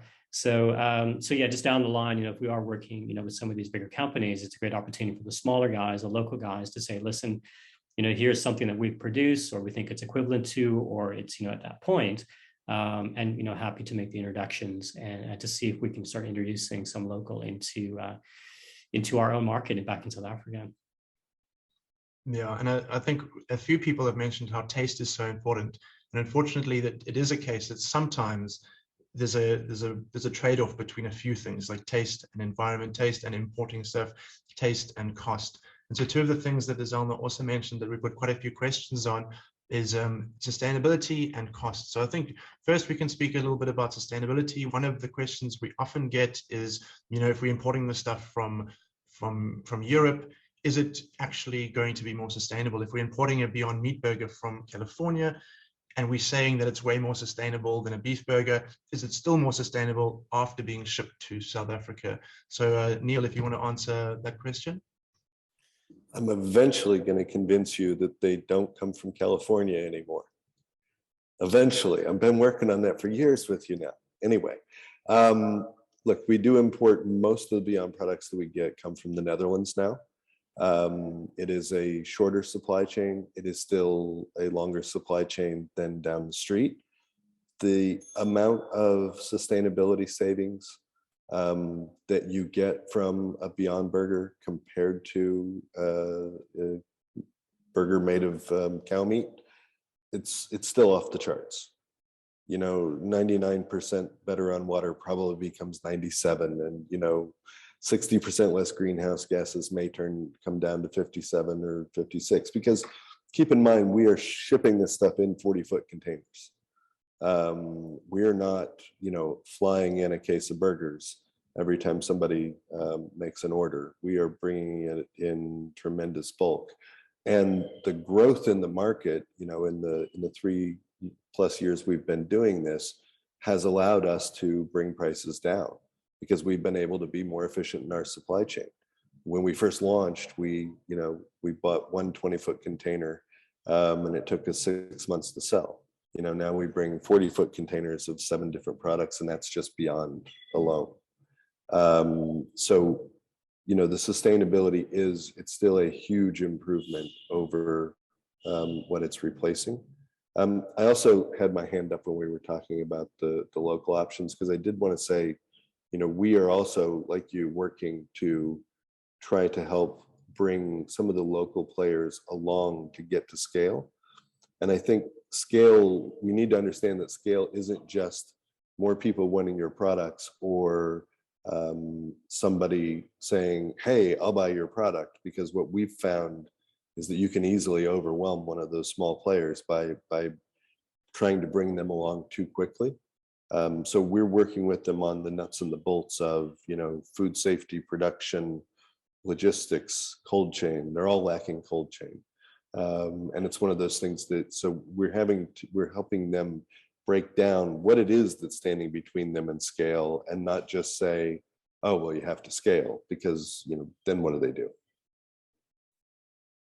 Yeah, exactly.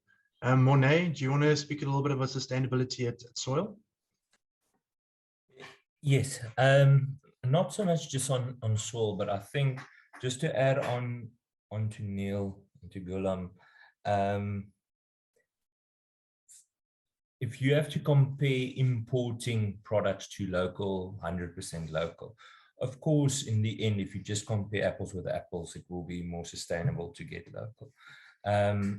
The main thing is like we earlier said, you need demand. So if the demand picks up, then you will stimulate local production. If local production is stimulated, then so it's all about not just looking at sustainability, but looking at the sustainability strategy and the longer term plan. And I think that's the important part to take into consideration. And another side note would be that if you look at a retail chain today and compare it to 3 years, 5 years back, and if you look at next year, the plans that I know with majority of the chains that's happening, then you can see earlier it was asked in regards to the size. The size is difficult to match, but what you can see, there's a growth. And that's the important part that I think. So when it comes to sustainability on our side, we look at it in 2 ways. Firstly, product sustainability. So like the questions and that was said, taste is number one. It needs to be cost effective. And then you need to build the product.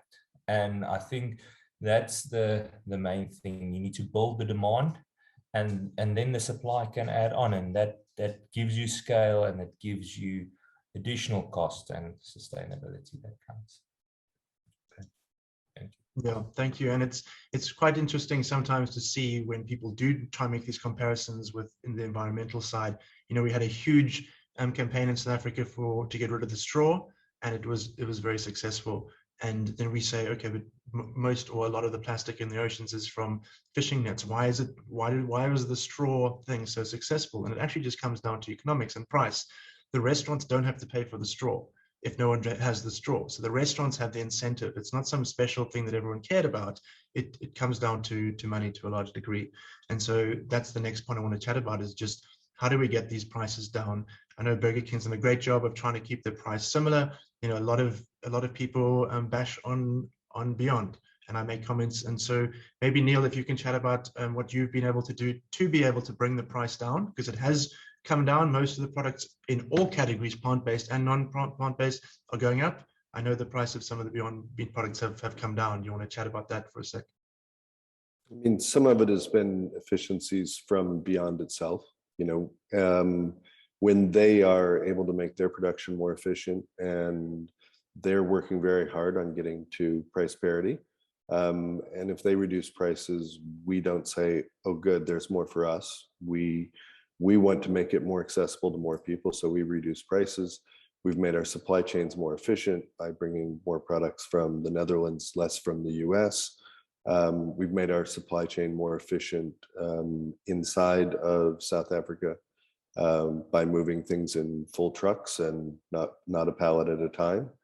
Our last mile has become more efficient. Every time we find more efficiencies, we try to pass that savings along to the consumer so that we make the products more accessible to more people. And I think the ultimate goal is local manufacturing of all the products. Just Egg will be first, but we know it won't be the last. And I think when we get to that point, then we can get to a virtuous circle where, cashews that are being grown in Côte d'Ivoire or Mozambique are not being exported to Vietnam for the purpose of being exported to California for the purpose of being put into a vegan product that are then someday imported to South Africa. If we can get that, virtuous circle to be a lot tighter and a lot more local, it'll be better for everyone. And, that's what we're ultimately working on. It's going to take a while, but we're after it. Great. And then Zelma, if you just want to comment, how were you able to do that to keep the prices low? You are importing a meat replacement product from Europe. Correct. I think, I echo what Neil has said. It is definitely supply efficiencies. We also, it's based on our container sizes, based on recommendation from other markets, how they created efficiencies within it. The comments, I think I read also a comment earlier, someone says, but plants, it's so easy, right? Because plants are cheaper than beef. So, it should just be cheap.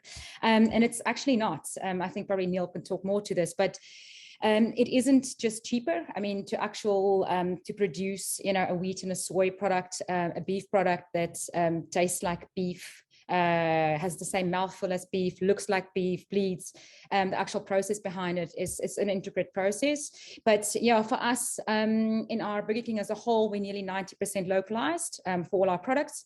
And the aim is obviously to keep everything local. So there's plans also for plant-based. But at the moment, agree with Neil, it's just on supply efficiencies to ensure that there is, from your supply chain point of view, that you keep it as cost effective as possible. Cool. And then I just want to answer a question that was asked about, how do we promote whole food plant-based and products that are cheaper, like lentils and potatoes and rice. And obviously most of our panelists here are selling products that aren't whole food products, and they obviously super important. And the reason that ProVeg does so much work to promote them is because it is a lot harder to convince someone to go from eating fried chicken to eating lentil burgers. So, that's why we support it. But it's not that we aren't doing anything in the space of whole food. We are working with some companies that are huge international distributors of beans and legumes, for example. We had a whole social media series and blog post on where to get cheap tofu, the benefits of eating more legumes for your protein and stuff like that. And we're busy looking into working on a program of greening a school in an underprivileged area and seeing how we can help them to start growing their own vegetables. And that, we don't think that that's a solution for everyone. We don't think that that's what's going to, make the whole world become more sustainable. but on a local scale, there is a little bit of that is useful, and we are trying to work on that. And some great work that's being done by Humane Society International. They have Humane Society Africa. They have a Green Monday program, and they're going into disadvantaged areas, and they're teaching people how to cook with beans and legumes. Not that people don't already know how to cook with that, but teaching people more about why that's beneficial, especially in areas where, as people become wealthier, they eat more meat. So to teach people that, you don't have to have it. There's still this perception. A lot of vegans laugh at the question, where do you get your protein? I was taught in primary school that we get our protein from animal products. I was taught that. Many people are still taught that. So there's a lot of education being done there. And again, that's where a lot of the government policy work needs to come in.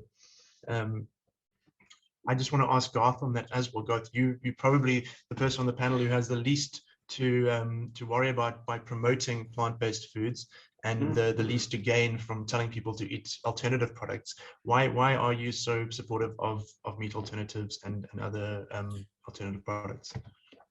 Well, it's interesting because my journey's actually taken me away from meat alternative products and closer to a whole foods plant-based diet. And I think that's the thing to sort of understand, is that journey will always ebb and flow. If we're looking at the value of plant-based vegan meat alternatives for flexitarians or those who are going through a transitional phase, those are the most ideal things that can sort of help people with that transition. So I know for myself, I mean, you're a friend of mine, you've never gone out of that phase, but for me personally, that transitional phase took 2 or 3 years of making sure that I had foods that felt like, I'm eating something from my pre-vegan days. So there'll always be a huge demand for plant-based dairy and meat alternatives. I think as one's palate changes, as one becomes more adventurous, as social media becomes more interesting, as resources become more available, as budgets decline due to COVID, people start looking for alternatives. And those alternatives include cheaper ways to shop, buying in bulk, buying fresh, buying dried goods. And I know for the past maybe 2 years or so, my vegan diet has actually consisted far more of whole foods, plant-based kinds of foods, now only using meat alternatives as a sort of, once, twice, 3 times a week thing, as opposed to every single day.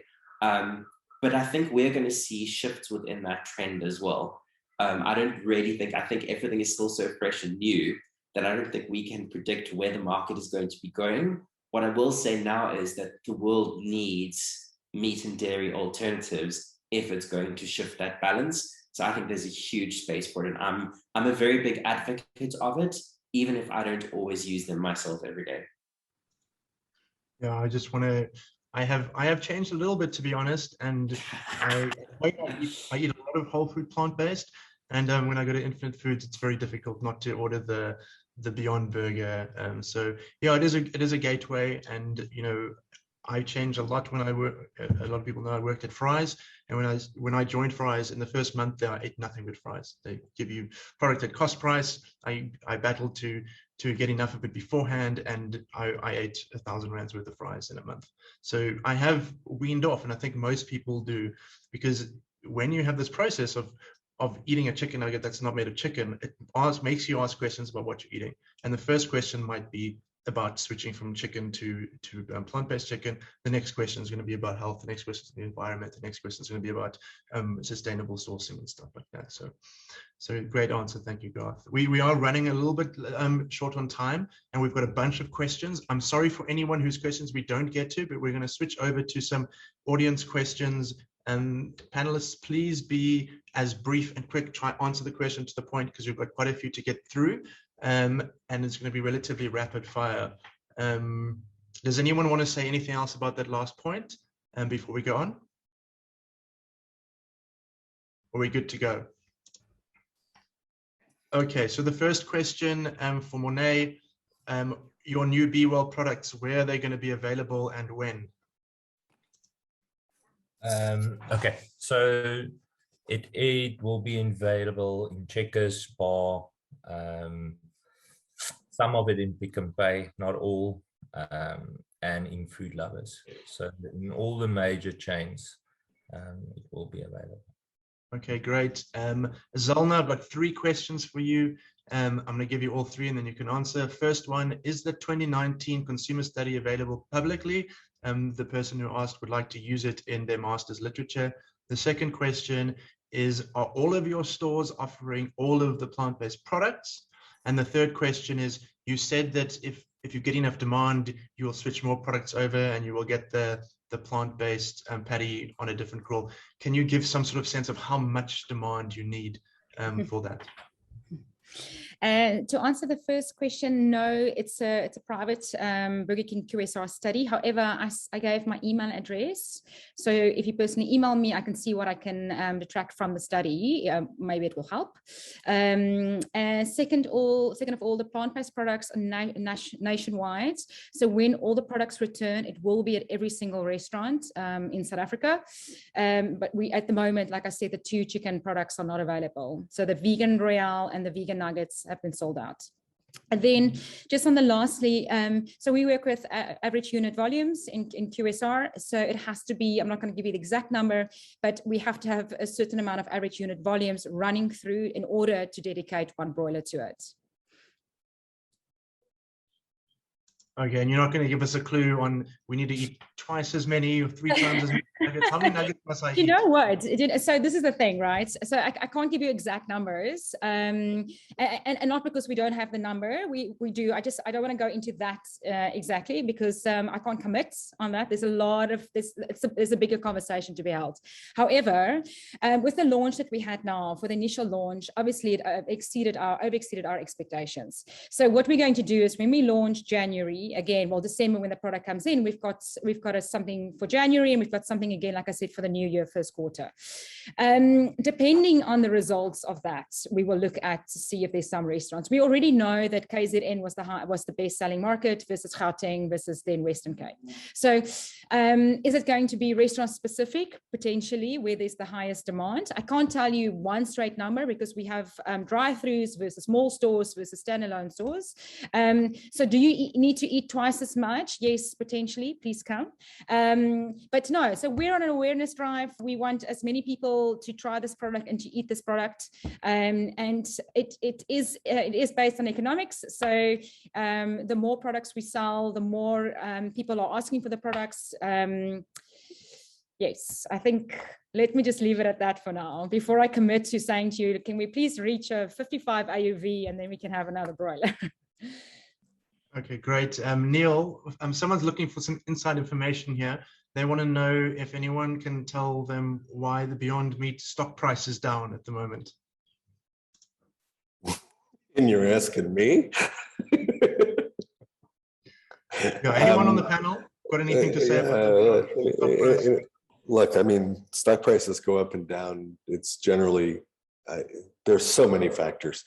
From having once been general counsel of a public corporation, I learned a long time ago not to talk about that for any of the corporations I was representing. So let me just stick with go back into my recovering lawyer mode and say I'm not answering questions about why the stock market does what it does. I thought it might be like that. A more practical question. We've got a bunch of questions basically asking the same thing. I'm going to ask Garth to answer this because I think he's the best positioned. People are asking for some recommendations of other good products that we haven't spoken about that are available in South Africa in the plant-based sector. Specifically, I think people are asking for meat replacements. Garth, do you have any other recommendations of good products? Oh my God, I'm gonna leave out so many. I mean, this is gonna sound like a plug, but I mention these products on my platform every week. So there's Urban Vegan, there's a huge one.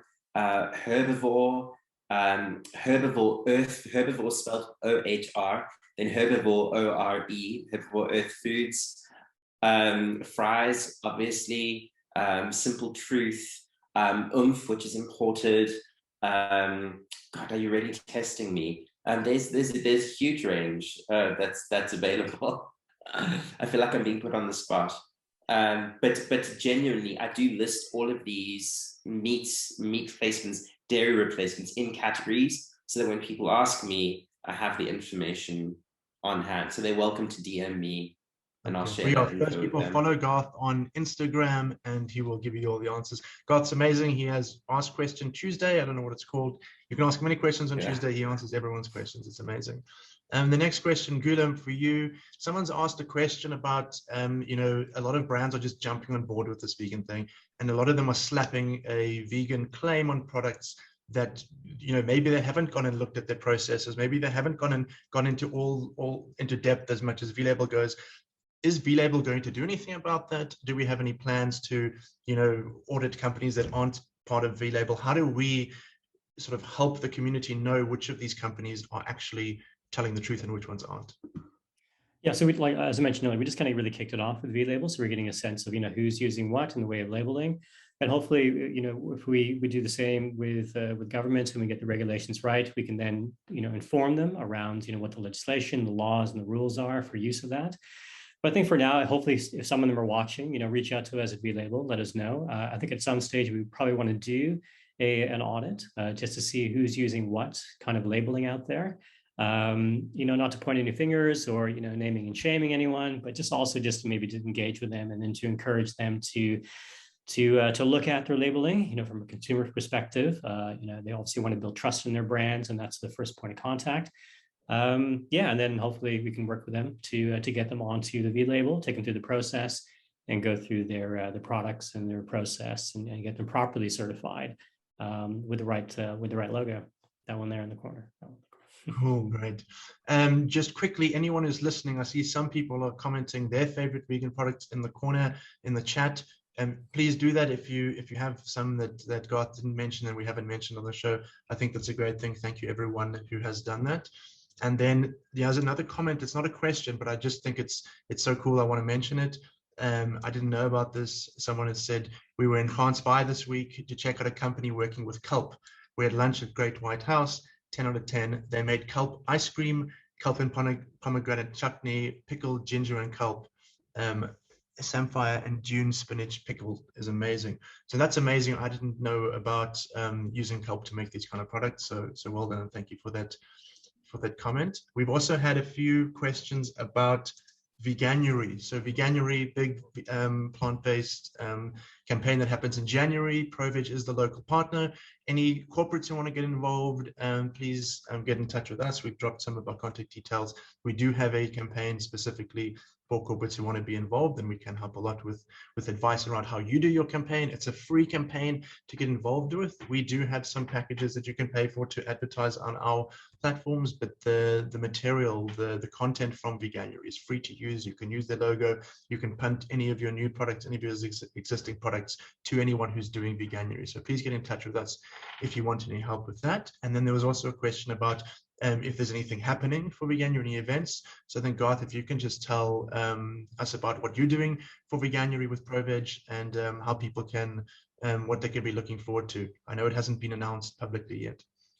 It hasn't been announced publicly, so I'll give a brief little summary. I'm organizing 8 dining events. So 8 vegan or vegan-friendly restaurants, eateries spread across the Western Cape on 8 different nights in January. Range of budgets, range of foods, just a nice way for the vegan community to connect. I'll be at all of them, you'll be at some of them. And we just to get together and chat and eat some great vegan food. So they can find out about that via the ProVeg channels and my channels as soon as it's officially announced.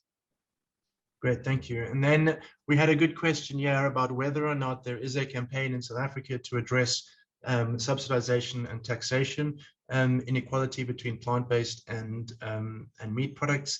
I'm going to just quickly answer that. There isn't a big campaign. ProVeg is chatting to some of our partners about it. We do want to start that.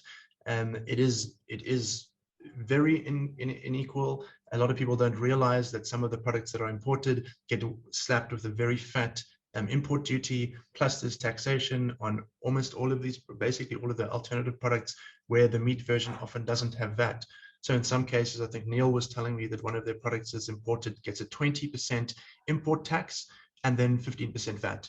So when you look at that, a product that was going to cost 100 Rand, if they wanted to sell it for 100 Rand, it's going to be at least an extra 30 or 40 Rand more expensive just because of unfair legislation. So it is something that ProVeg is looking into.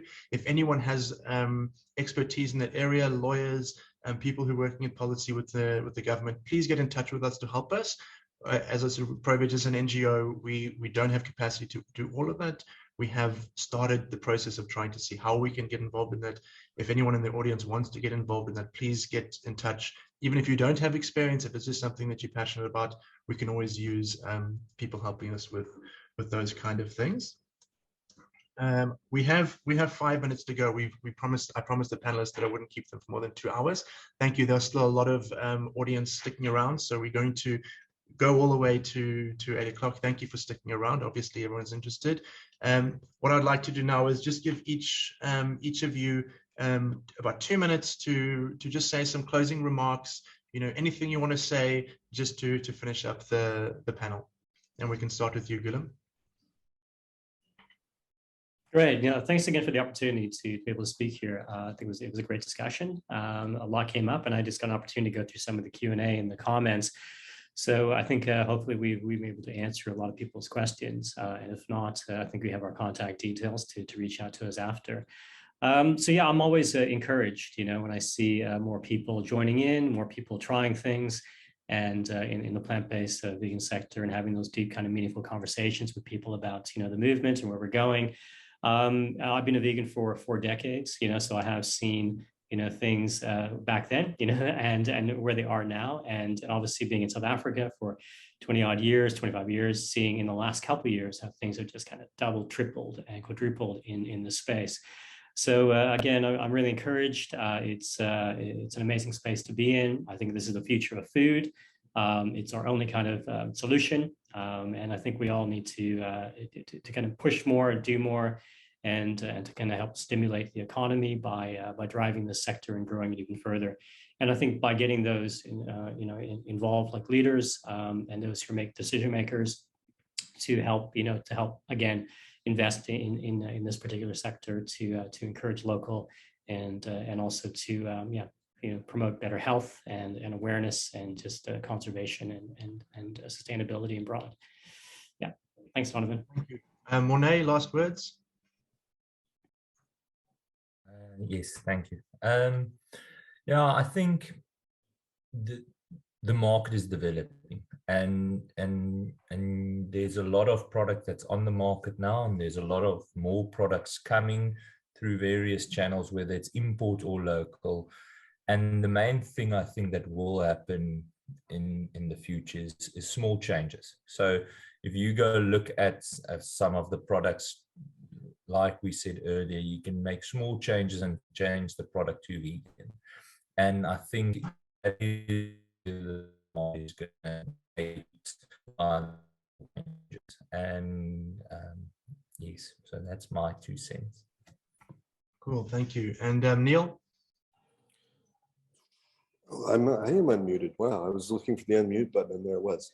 So let me just, it was funny, I was scrolling through the participants list just to see who still listens after 2 hours to us talk.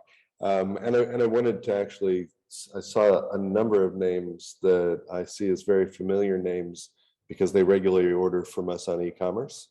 So I figured I'd do one more shameless plug. We had such a great Black Friday on e-commerce that we've decided to keep it up all through December. The whole site's not on sale, but at least something will be on sale all through the festive season. So go to infinitefoods.com and get your low priced products.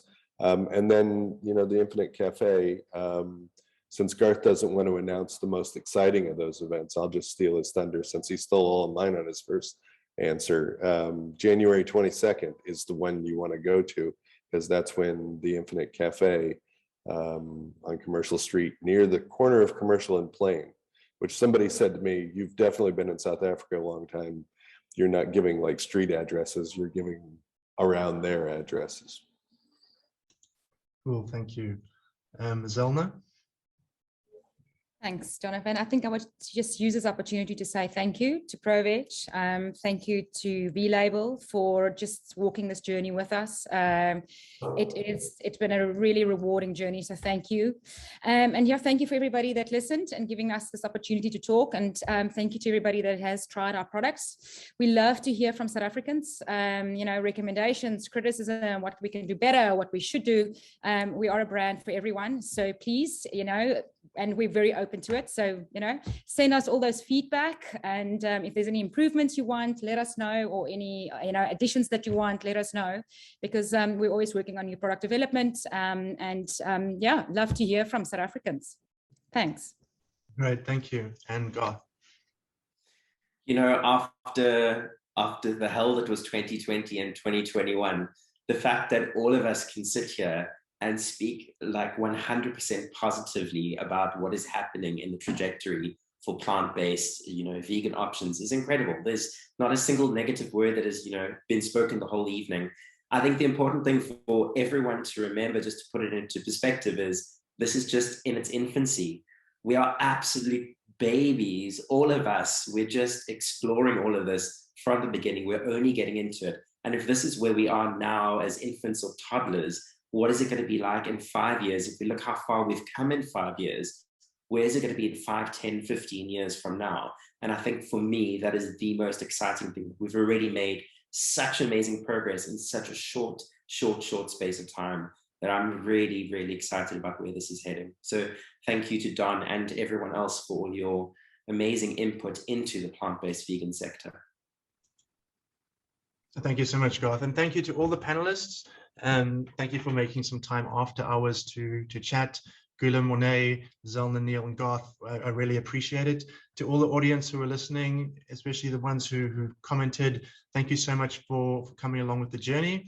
To my team, again, Nanine and Seema, who no one gets to see there in the background at the moment, thank you so much for putting this all together. Just finally, there are a couple of things I want to mention. We do want to do more webinars like this. We do have some other partners who've asked us to be involved in more webinars. So we are hoping to have some with some retailers next year, some other South African food manufacturers, maybe one or two of the other fast food chains might launch some products and want to chat. So if you have any ideas, or if you want to chat in a webinar with ProVeg, please let us know. Let us know any ideas or comments or any feedback that you have. And then very, very lastly, I forgot to mention when Garth spoke about Veganuary, ProVeg, as I mentioned, is the local partner for Veganuary. We really want to make Veganuary big in South Africa. Obviously, we're asking any corporates who are involved in the plant-based space to get involved. We're asking any people who are in Cape Town attend Garth's events. If you want to help with Veganuary, it is a campaign that anyone can help with. Please get in touch with us, especially if you want to get involved and you're not in Cape Town. There's a lot of stuff that can be done. And then lastly, for Veganuary, one of the most effective ways to get people to sign up is digital marketing. So Google ads or Facebook ads, and ProVeg is going to be doing some of those ads. Again, we're an NGO with limited funding. So we have launched a Thunder Fund account and a Thunder Fund campaign specifically for Veganuary. 100% of those funds will go towards advertising for Veganuary. I know that doesn't sound like the most sexy thing to donate towards, but we have done the research, and the most effective way to get people to sign up is through digital ads, so that they can get those ads in the comfort of their own home or on their phone. And we know that the research shows for every one person who signs up, we get about 10 people who are doing the challenge because of that person who don't sign up. And it costs us more or less in advertising somewhere between 10 and 15 Rand to get someone to sign up. So that person leads to 10 more people. So to get 10 people to sign up, it costs us about 10 to 15 Rand. So any of your money, if you donate a Rand, you're basically getting someone to sign up for Veganuary, which is fantastic. And what's more fantastic is that we have an international donor who will match your donation. So if you actually donate a Rand, 2 Rand will be donated. So for every Rand that you donate, we are hoping to get 2 people to sign up for Veganuary. So please sign up. Let us know if you want to help us. And I hope to see you at the next webinar. And thank you very much to everyone.